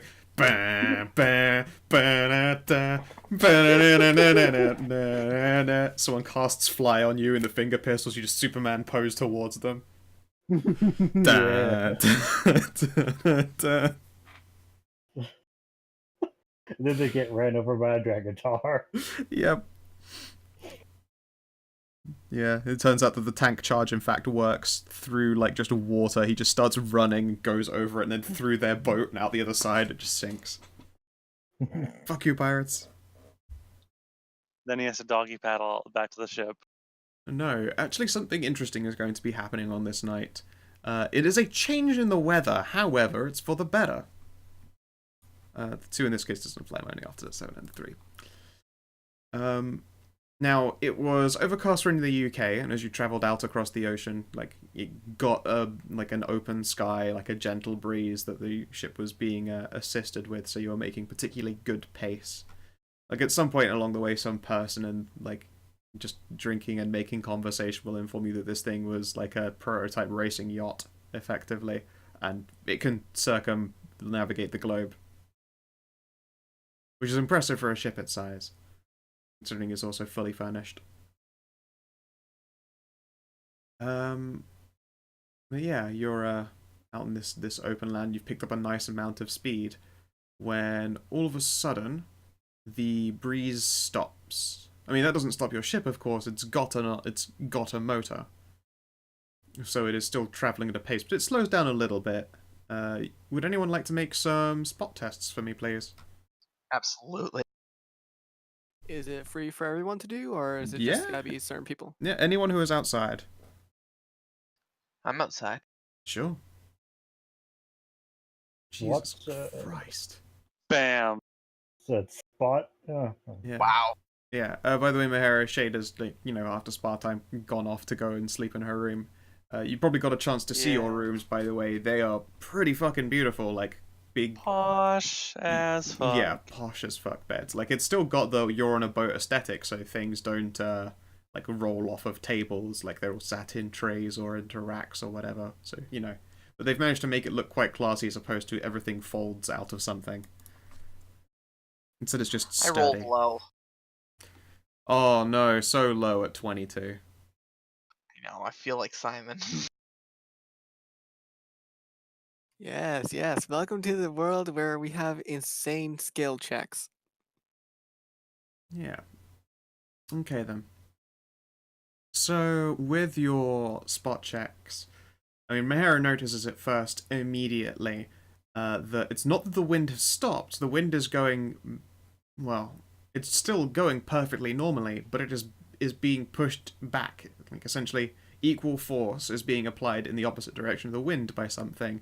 And Mahara can make out the shapes of bodies and faces, just like an almost haze that you could imagine if you blinked. There is something that is like quite literally pushing opposite the wind right now, and they appear to be figures, possibly sentient figures, judging by the way one of them sort of actually turns its face to Mahara when it is noticed. Are we going? Are there ghost pirates? Oh. Someone hears excited fairy shouting. Are they pirates that were ghosts, or are they ghosts that are pirates? Let's see. I'm looking for a ship. Is there a ship in the distance? Okay, so before we get to that, of course, Dr. Hunter, you spot something similar but a little bit less obvious, I suppose. It stuck out quite clearly to Mahara because she fucking crit. There are indeed like wispy figures that are hazy and thick, but what you notice is more specifically stuff going on the ship, since you're like in the mid decks. That there are a few individuals like amongst this holiday crew that have also noticed. More specifically, there appear to be two individuals that have noticed and don't seem surprised at all. Now, Mahara, you start looking around for ghostly ships, is it?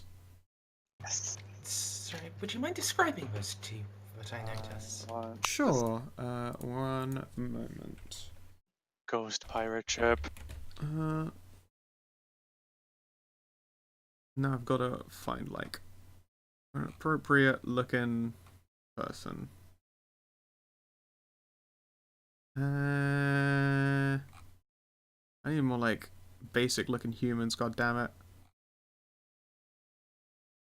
I mean, I've got easy access to like 100 of them. I'm just too lazy to do it.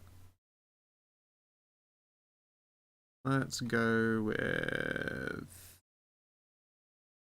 I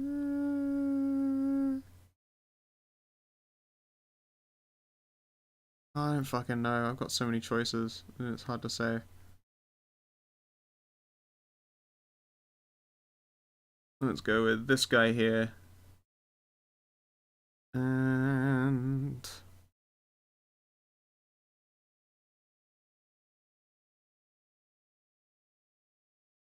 Yeah, this guy here. They'll do. They're obviously not dressed like that, but those are their facial features.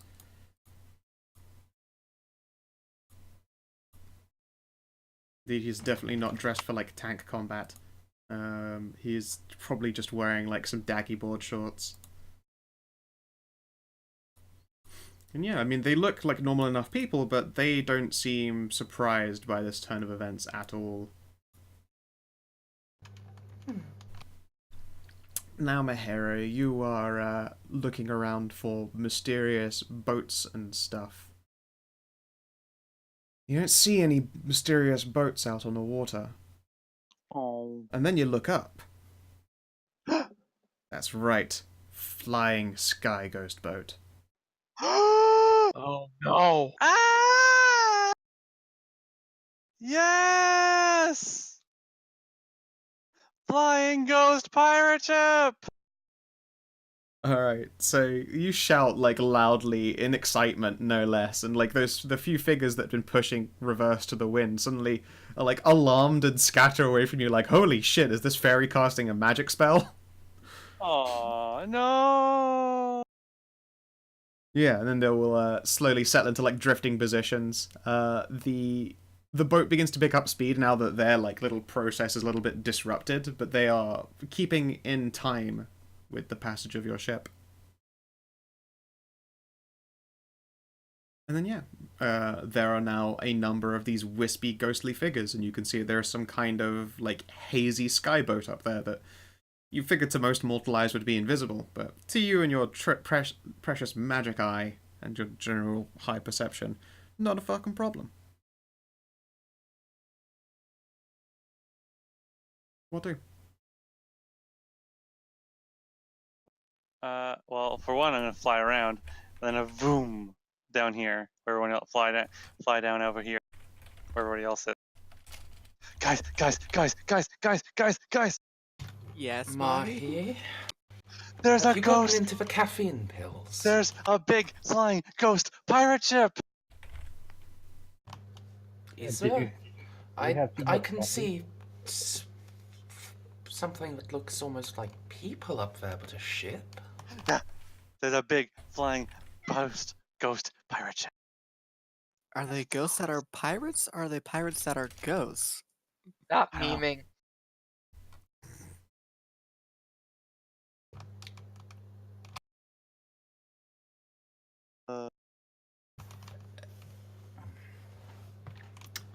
Well, You make this announcement, and one of those like humanoidish figures that you'd seen before, Mahera, seems to perch itself on the like railing that you're now like currently holding onto yourself as you excitedly flutter kick in the sky.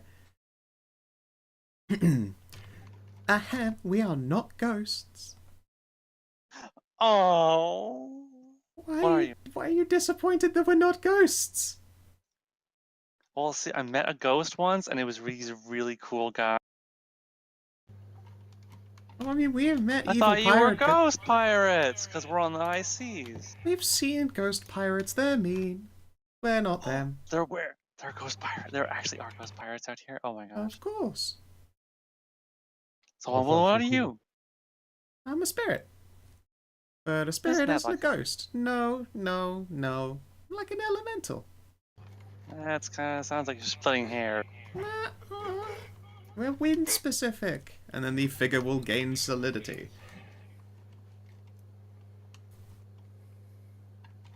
Hi.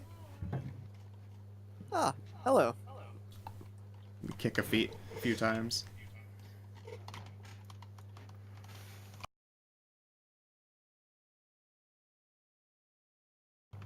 hello there. Hi. Hi there. And she'll like kick her feet again, and you can see that her hair, like even though she's kicking her feet, of course, like her hair is in constant motion as though it were just flowing wind itself. It's all got this like a blue tint that seems to mostly just be the reflection of the ocean, but they're semi-solid now at the very least. They are indeed sylphs, Vade.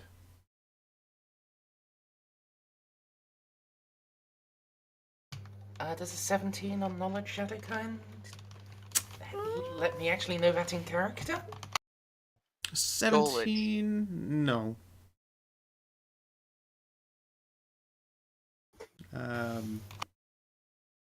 In character, she says that she's an elemental, and that makes sense. Like, she could certainly be that, but she could certainly be a whole bunch of other things, like quite literally just like air elementals or some kind of fae thing. A sylph is certainly a possibility, though, but you don't really know anything about them. You know the name, and that this would ring a bell with what they're meant to be.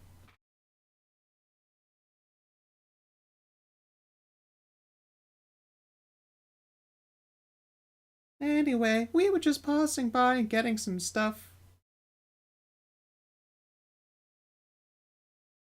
And then the figure will sort of hop up onto the railing and look around.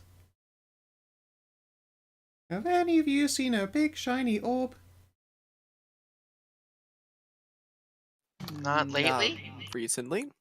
It's How like big and how shiny? it's like the size of not her head, your head. The size of your head. And it is shiny and blue. It is blue like the sky. I'm afraid not. Ah. Well. You can hear a number of like different high-pitched, lilting-toned voices just in and amongst the barely visible spectrum. And she'll look around. Oh, I think we found it. He'll be right back. And then the figure goes effectively invisible. Mahara, if you can do another spot check, you can try and keep track of this figure as it moves. This is because she created it. Yeah. No, you lose track of her when she fades back into what is effectively invisibility again. Like her camo index is like 99%. Yeah. There's like a gentle wafting that catches all of your ears. And yeah, the original exclamation by this pale sylph figure appears to have amused your Belgian Dragon Tour friends here, who are all watching with interest.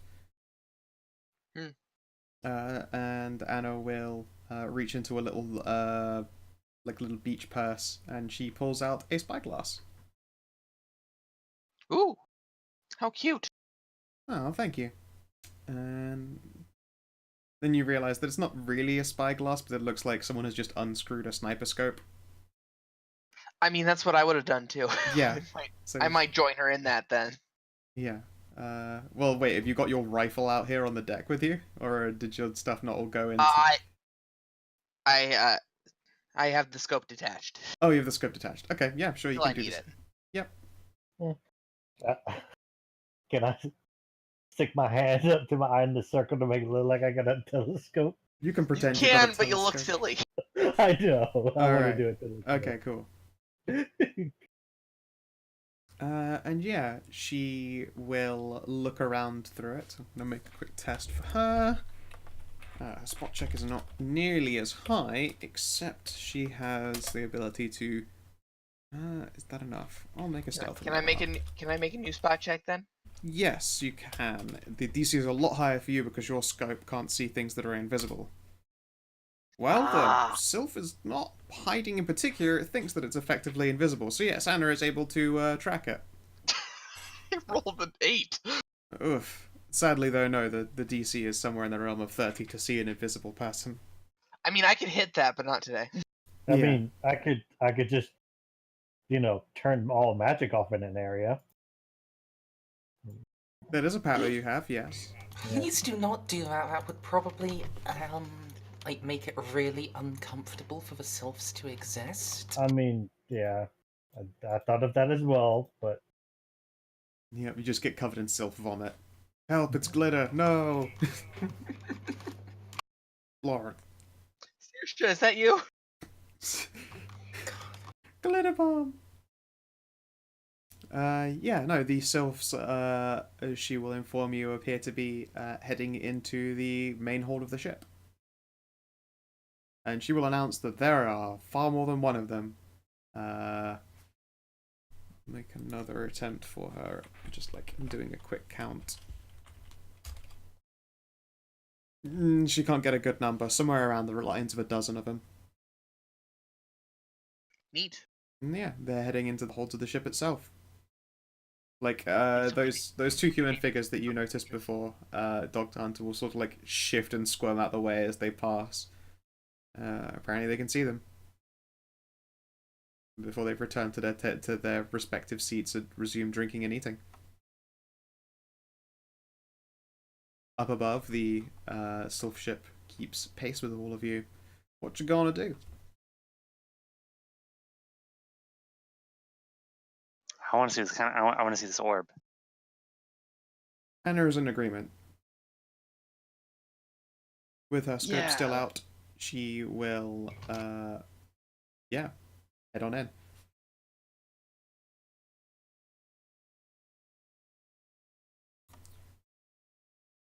Yeah. The two humans will see you, the two of you will both approaching, and they'll be like, hey, you sure you want to go follow them?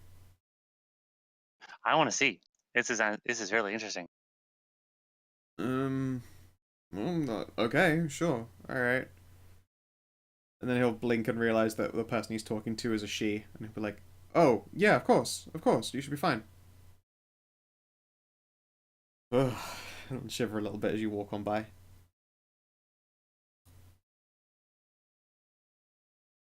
It's a pretty cool scope. Mm-hmm. Yeah, you can enter further into the hold. The two humans will leave you to your work. I'm just going to pop them in the GM lay for now. Hide them away. And yeah, you move on in deeper. It's quite hard to keep a track of them as they move around, being that they literally move as the wind.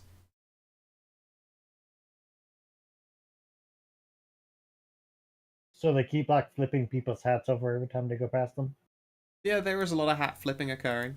Let's see here. I just got to close some extra windows now. I've been opening things. Boop, boop. Reading glasses of true sight. Now, sure you need reading glasses of comprehend language. Yes. I need many different reading glasses, apparently. Or But aren't new you reading glass lenses. you're a master polyglot now, so thanks to a thing you've got anyway, right? I thought. Oh, it's for actually, mundane does that let me languages. read? I think it's... Yeah, it's just for mundane languages, and I'm not sure if it lets me read or just speak. That's a good question. Do you have the description for it anywhere? Yeah, it's just speak. Okay, it's just speak. All right. So yeah, you would need reading glasses of comprehend languages. Be pretty cool. Does the Dragontar know that she's an important fae? I mean, they're experienced enough that probably at least one of them would have succeeded on realizing that she's a fucking member of the Winter Court. She's very obviously fae, but like an important, powerful fae. Yeah, different matter entirely. But yeah, amongst them, they're aware. And you follow the Sylph into this main room, and well, let's say you follow them into a main room. There is a safe. Basically, if you were to imagine that Kelly was at the center of the ship, the floor above has a like secure locked room, and it's got a an eye shutter. You can see that it's covered in blast ceiling, like, you know, safety warnings are along the side of it. And these like dozen or so scattered semi-invisible figures are all sort of wafting around the door, trying to see if there's a seam or a crack that they could get in through.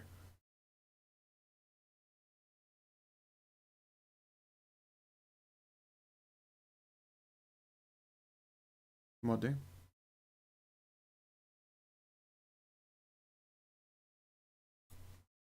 Have I gone deaf again? No, No, it's- no. Now we can hear you. Okay, so I'm yeah. just trying to think. Okay. So are there are other people in the building now? Uh, Can you repeat the room again? I didn't hear. You have not been able to go into the room. There is, at the center of the ship, like the floor directly above Kelly, there is a secured door. It appears to be, like, environmentally sealed. There are little safety warnings on it. It's got an eye shutter in, like, the top of it that shutters open to a pane of glass, so that too is still technically sealed. Hmm. And there are, yeah, like a dozen of these wispy, basically invisible figures, like, sort of pressing against the door or trying to find, like, cracks or seams that they can get in. Now, why are they... Now, I wonder what this is all about. I wonder what the door is behind. The orb is inside the door, apparently. Or behind the door. You hear, like, Wonder why. a hushed, like, series of little wispy, windy noises that will run across your ears. It sounds vaguely like an affirmative. Hmm. Yeah, they scrabble at this door for a time, before they all, I wonder if it would make our hosts angry if we opened the door. Yeah, while you're pondering this, they appear to give up. Trying to get into the door. Like, they can't, it's not really, they can't even do things like knock, like, they don't have that kind of weight of body, but they waft and push against the door a little bit. I'll ask them why they want the orb. Give me a diplomacy check. We'll see if they want to talk to you.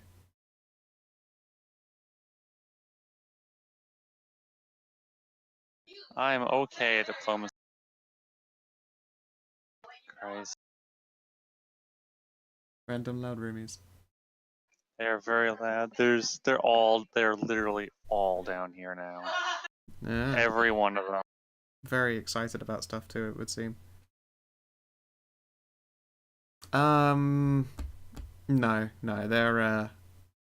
they're going to waft right past you, right as you're asking the question. Like, your hair will pick up and you'll feel a tickle across your wings, as a dozen ghostly figures slip right past you. Mm. Anna will, like, frown and put her sniper scope back away again. That was weird. Yeah. I wonder why they want the orb. Could be any number of reasons. I wonder what the orb is. Hmm. Maybe we should ask. I was just saying that. Alright, do we go ask the captain? Why not? Okay, sure, let's go do that. And yeah, Anna will lead way to the captain's cabin, which is somewhere in the middle of the ship, but I couldn't be asked to, like, give it a delineating place. He is sat in a chair and just, like, casually reading. He's got, like, a bunch of readouts and sensors and a steering wheel up there, but it appears to be just sat on auto for now. I'll look up. Hello? Anything I can help you with? Yeah. Okay. Do ask. Well, there's a big ghost ship flying above our ship, and there's a whole bunch of wispy spirits all over the place, and they're really interested in what's behind that door. What door, sorry? Oh, are you trying to tell me that ghosts want to get in my vault?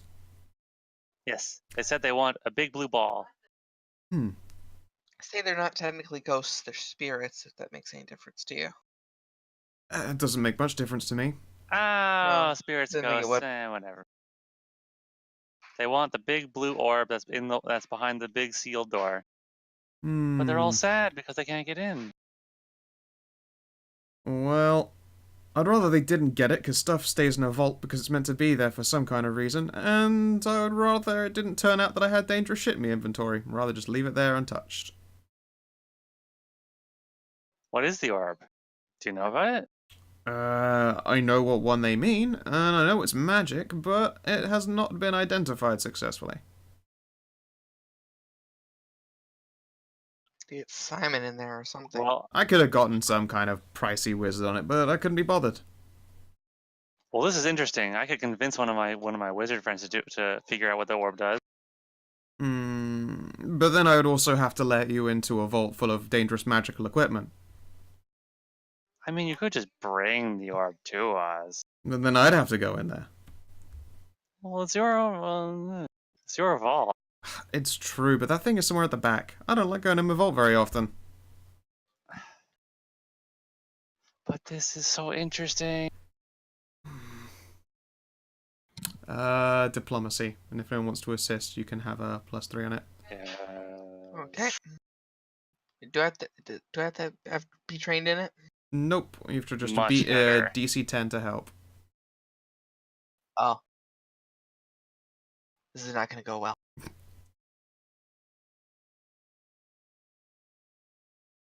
No, you aren't able to help, so it stays at I it stays rolled at a 10. it stays at a 24. I rolled exactly a 10, but my charisma won't let me assist. He looks. It's only a +2. Okay. He looks very uncomfortable about the idea of doing it. Like, okay, look, I'll tell you what.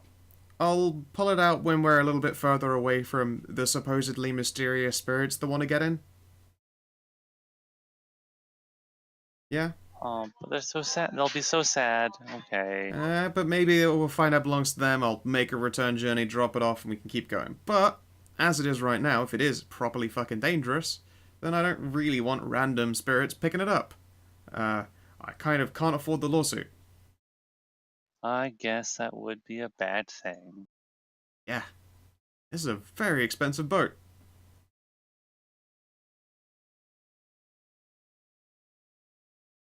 But yeah, tell you what, when we've traveled for a couple of days, I'll go and get it. Okay? And you can tell your friend to take a look at it. All right. Yeah. This will be great. I'm sure it's super cool. He'll shrug a little bit, perhaps. He's a mystery. Yay. Well, you're certainly cut out for this. Tell you what as well, in about 4 days we'll reach our first destination. Ooh. Sunken treasure fleet. Sunken pirate treasure? I think it was Spanish treasure, but some of it might be pirate. Conquistadors! Yeah, sure. Yeah, I'm pretty sure there should be a couple of ditched Spanish ships that are too far down for retrieval by, you know, normal means, but we're special people around here. We have a submarine? Sort of. I'm not going to spoil the surprise. Don't worry, this boat doesn't like transform or stuff. We have got another different vehicle, but submarine ain't quite correct. You'll see. Trust me, it's worth it. I'd like my holiday to be worth the money that goes into it. I can't wait. No, you'll have to, because it's still going to take us time to get there. For now, you know, enjoy getting shit-faced and eating lots of food. And flirting with sexy strangers. Alright. Now that he is summarily distracted from the orb with tales of sunken treasure, he will ask if you can leave him back to his reading. Okay, bye. Thank you. Yeah. Anna will be frowning as she leaves as well, going, oh, well, I'm kind of worried that he has a vault full of magical shit that even he doesn't really want to go into. That should be worrying, right? I mean, let's put it this way. I am always worried whenever I see my companions have things that they don't understand quite how it works. Admittedly, that's because about 3 in every 5 explode. Explosions are fun. I made some fireworks rocket launchers. She's gonna blink slowly. Oh no. Okay, don't let our friend know that you have anything that does that. They're just fireworks. Yes, but she doesn't make them work like fireworks. She can make fireworks about as effective as anti-tank shells. If only I could make them as good. So yes, please, don't let her know about any fireworks. She wasn't allowed to bring any actual explosives on the ship.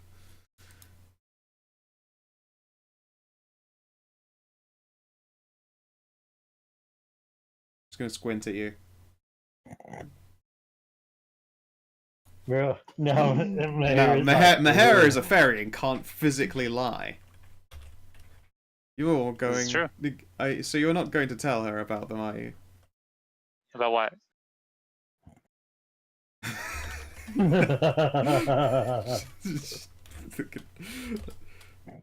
Okay. You want to try deception?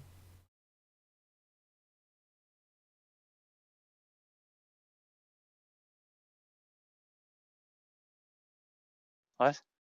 Would you like to try a deception? For what? Alright, well played, Kina. Well played. Well played. You can game recognizes game. Squint. We'll never know what they were talking about. Yeah. No Right one now, will we're ever playing 3D chess. You guys don't even know. know. Yeah, I feel like the first thing she does when she rejoins her companions is warns one of them that you have fireworks to try and persuade you away from telling Tazzy. we blank. Oh, Tezzy, you What? know what? I worked on some amazing project with Mahira lately. It was these explosive bottle rockets. Just instantly ruined. Just we have rockets. You know when someone like slowly like tenses their jaw up and you just hear like a joint click. That's Xylus over here on your shoulder who is just observing a little bit dumbfounded. that Simon like heard that he had fire rockets and not to tell Tazzy, just instantly runs over there to just stop. Just stop. He's gonna lean over. That one's a fucking narc. What? Which No, one's no, who? no. Which one's He's probably Tazzy? saying that in Dutch. Oh, that one. I'm just making pleasant conversation about something that we both know, and that's explosions. And we recently made it. Great explosions. He's really trying to lay the dragon. He does, yeah, he wants some smash. I will lay this explosive dragon by the end of this trip. Don't you worry. Alright, let's do the diplomacy. It's the evening. All right. Just had Steve, a and I have few plus drinks. 5 to this. I'm gonna have some drinks. Yeah. I'm the bartender now. I'm the bartender now. There's like a bartender who is stood there and watches you say that. You know what? Aw. Just for the heck of it, we're action pointing it so we can try and get above 10. Give me 1 second to find I mean, action that would points. be good. You can do it. There they are. Yeah, Hey. 14. 14. Oh, yeah.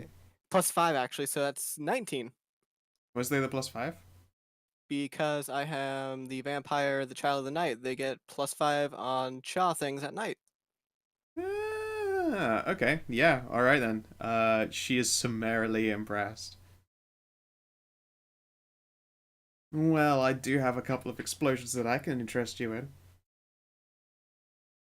In my Oh. pants. My pants. Just wiggle a great Sounds big like a old wonderful dragon booty. time. I'd love to experience them. Sweet. She will pick you up and put you over her shoulder. Wonderful. Wonderful. As it goes past, there's probably like Simon is in range to get like a high five off of Dr. Hunter as he's carried away. You know, this is the first time I've seen Simon seduce someone who isn't a drunk older man. He's absolutely getting a high five. Yay! Yeah.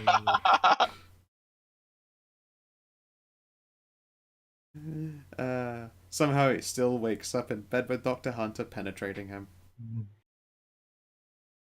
Goodbye, friends. I will die by snoo snoo. It'll be glorious. Yep. Compared to the other Dragontars, she's like quite a skinny thing. Still, compared to you, she has a 7-foot headspace and pretty decent muscle everywhere. And yeah, you are thrown over her shoulder and then walked down deck. There are a few people who are gonna like have little chuckles of amusement as you're like essentially just paraded past them all as our own little fuckboy. I am completely okay with this. Yep. At which point she will very cheesily say at the door, "Don't worry, I don't bite." Ah. Yeah. Aw, but the biting makes it better. Yeah. Do you respond? But I do. Don't worry, I won't bite either. Sure, shrug. Fair enough. Yeah, I don't bite much. You know, that's why I said it was very cheesily. So, because she was obviously going for exactly that delivery and then fluffed it very hard.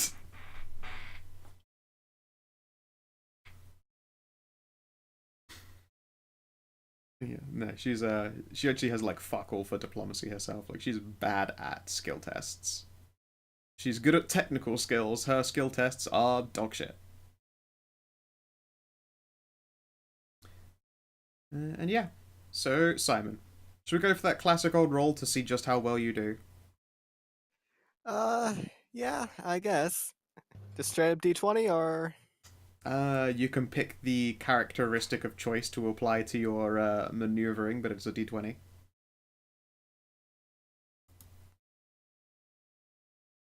Well, I suppose the only appropriate characteristic would probably be Dex use, since I assume mental wouldn't do much for I mean, these times. I feel like mental stats give you a boost for foreplay. Alright, yeah.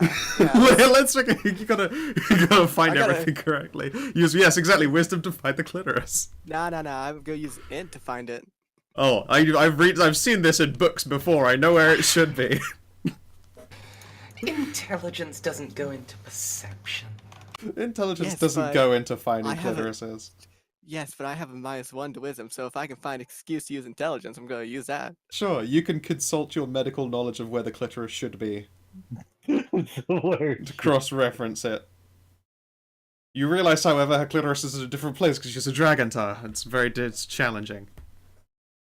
Damn, should have used an action point. It turns out she has a cloaca. You know, nature's time saver. This is fine too.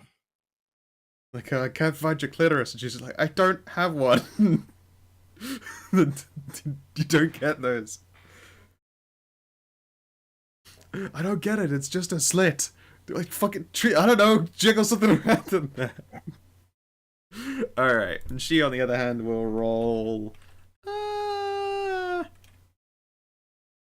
mean, her best stat is Dex as well. So, let's go with that. Okay. So it is clear that she has never really laid with someone of a bipedal origin, or if she has, not very regularly. There's pretty much no fucking idea what she's doing. Well, it's an adventure together to find out. Sure, give me a physical characteristic roll then, and we'll see how you hold up. Hold on, action point. Okay, it's still sub 10. So I mean, there would be some bruising if it weren't for the fact that you're a vampire, but you're pretty sure that you've sprained a few muscles. Hold on. Because that's a physical thing, I gain +5 on it. That's true. Vampires are a lot better in the night. Yeah. Wait, So no, that puts me this is not a skill test. This is just a modifier, right? Yeah. You were able to Yes, do that this for is you. true. Yes, you Damn were it. able to do that for diplomacy because diplomacy was actually a skill test. This is actually just a physical characteristic test. It is not the same. So All now right. You got me there. You can take your get smashed at 9 and still do better than her, mind you, and like it. Yes, I will. So you have some surprisingly awkward, moderately painful, but overall enjoyable sex. Congratulations. You did not get plowed by an old gentleman. It's a victory. Alright. It's better. Oh, no, poor Ash. Alright. You know what? Roll me 1d4.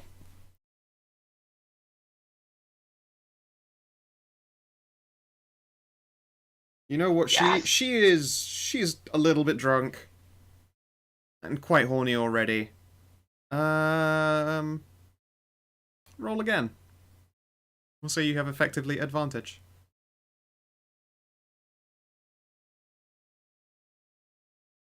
Look at you beat 10. Yeah, alright. Yay. Yep. You're a bit taller than Simon, or she would, like, throw you over her shoulder. Instead, you were smothered in marshmallow hell and then, like, arm carried out. Perfect.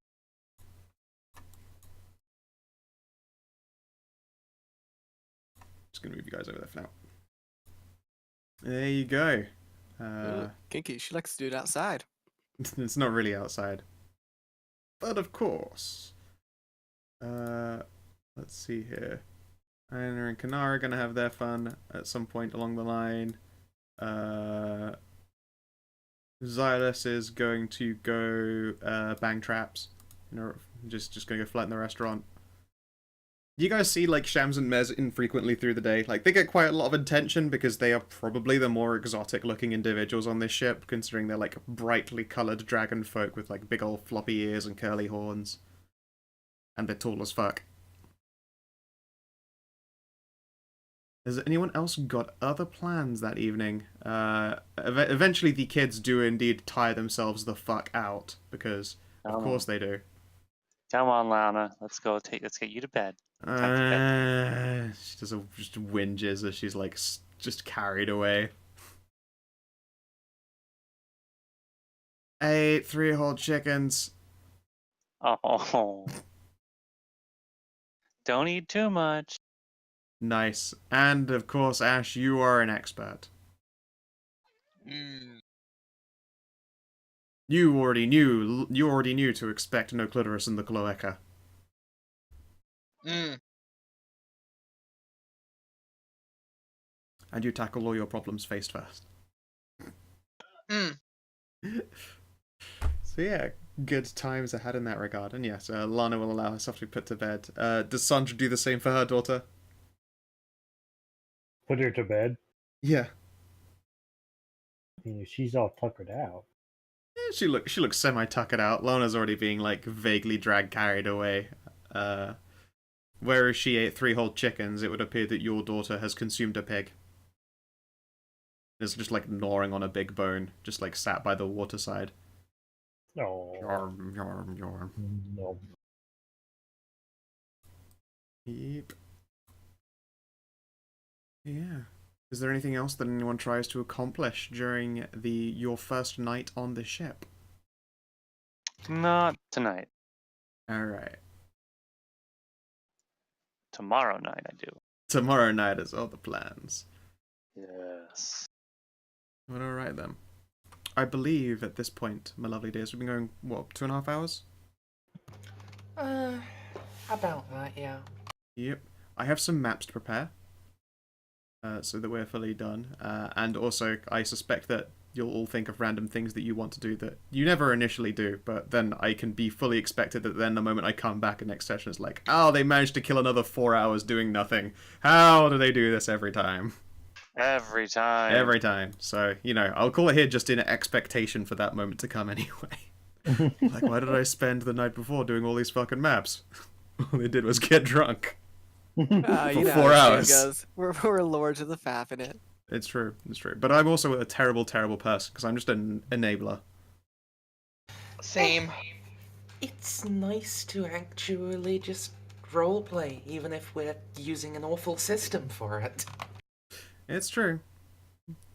By now we'll rework that, we'll go through that 5e thing. It's just so much there that the few times I've tried to look at it just saps my willpower, because they aren't in technically like a book format, it's just fucking documents. Yeah, sorry Also, about that. It's got quite a bit in it though. It's nice and full.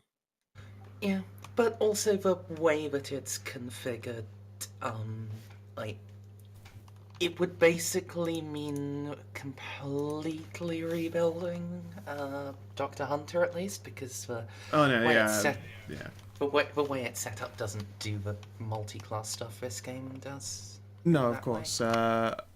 This would either be a case of giving everyone a chance to, like, rebuild their people from the ground up, or this would be a, the next generation type situation. I figured we were sticking with this system for the rest of this game. Yeah, Yeah. that's the likely way I'm gonna go. Good. And then it will be, working for the castle, as it were, Urban Arcana TNG. Gonna have to remake that character. Uh, Yay! And speaking of the castle, I believe we had agreed on like a silhouette of Drimnar Castle being our logo. Yeah. I believe I've got a random little cutout of it somewhere hiding around here. Send it my way, would you? It was... Is Dr. Hunter the one making business cards?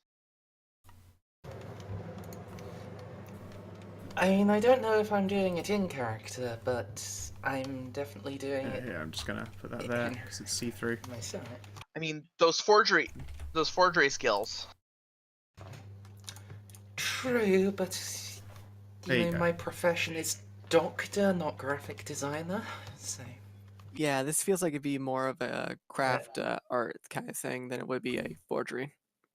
Yeah, that's effectively the I mean, logo. there I've got it in a like a no backgrounds version, so I can't just pull it out raw. It Well, looks kind of I silly. do have perform painting. You now. are a painter. But also, you guys are rich as fuck. You could pay some poor starving artists to do it for you This instead. is true. Get DCL on the horn. Ah, no, we're in a death. This is too far back in the past. DCL's like 10 or I some know. shit. I mean, Yeah. I'm Oh my making it. god, he is actually really young in 2008, isn't he? This is 2011, Emma. Oh, this is 2011. Sorry, brain. It's been one of those days. I It's think still he's still 7 underage. years. Still underage, yes. Regardless, though, I hope you guys enjoyed yourselves. Yeah. Yes. Always. I laid a dragon. You did. So did I. Yeah, well, you laid the dragon. Those two had there was definitely some kind of laying involved. It was clumsy, and neither of them could break a 10. But, they tried. Look, it's just the start of it. It's a long trip, and there's many Yeah. more times in the future. I'm sorry, this is my first time fucking someone who isn't an older gentleman. Look, that's never happened. It's Sure. only been implied. Sure, it hasn't happened. Big air quotes. Yeah, if you're watching in the VOD or you're watching in the stream, I hope that you have yourselves a lovely motherfucking good time, and please do take care. Bye, stream. Bye, YouTube. Like and subscribe. Come see us next time. Yeah. Bye.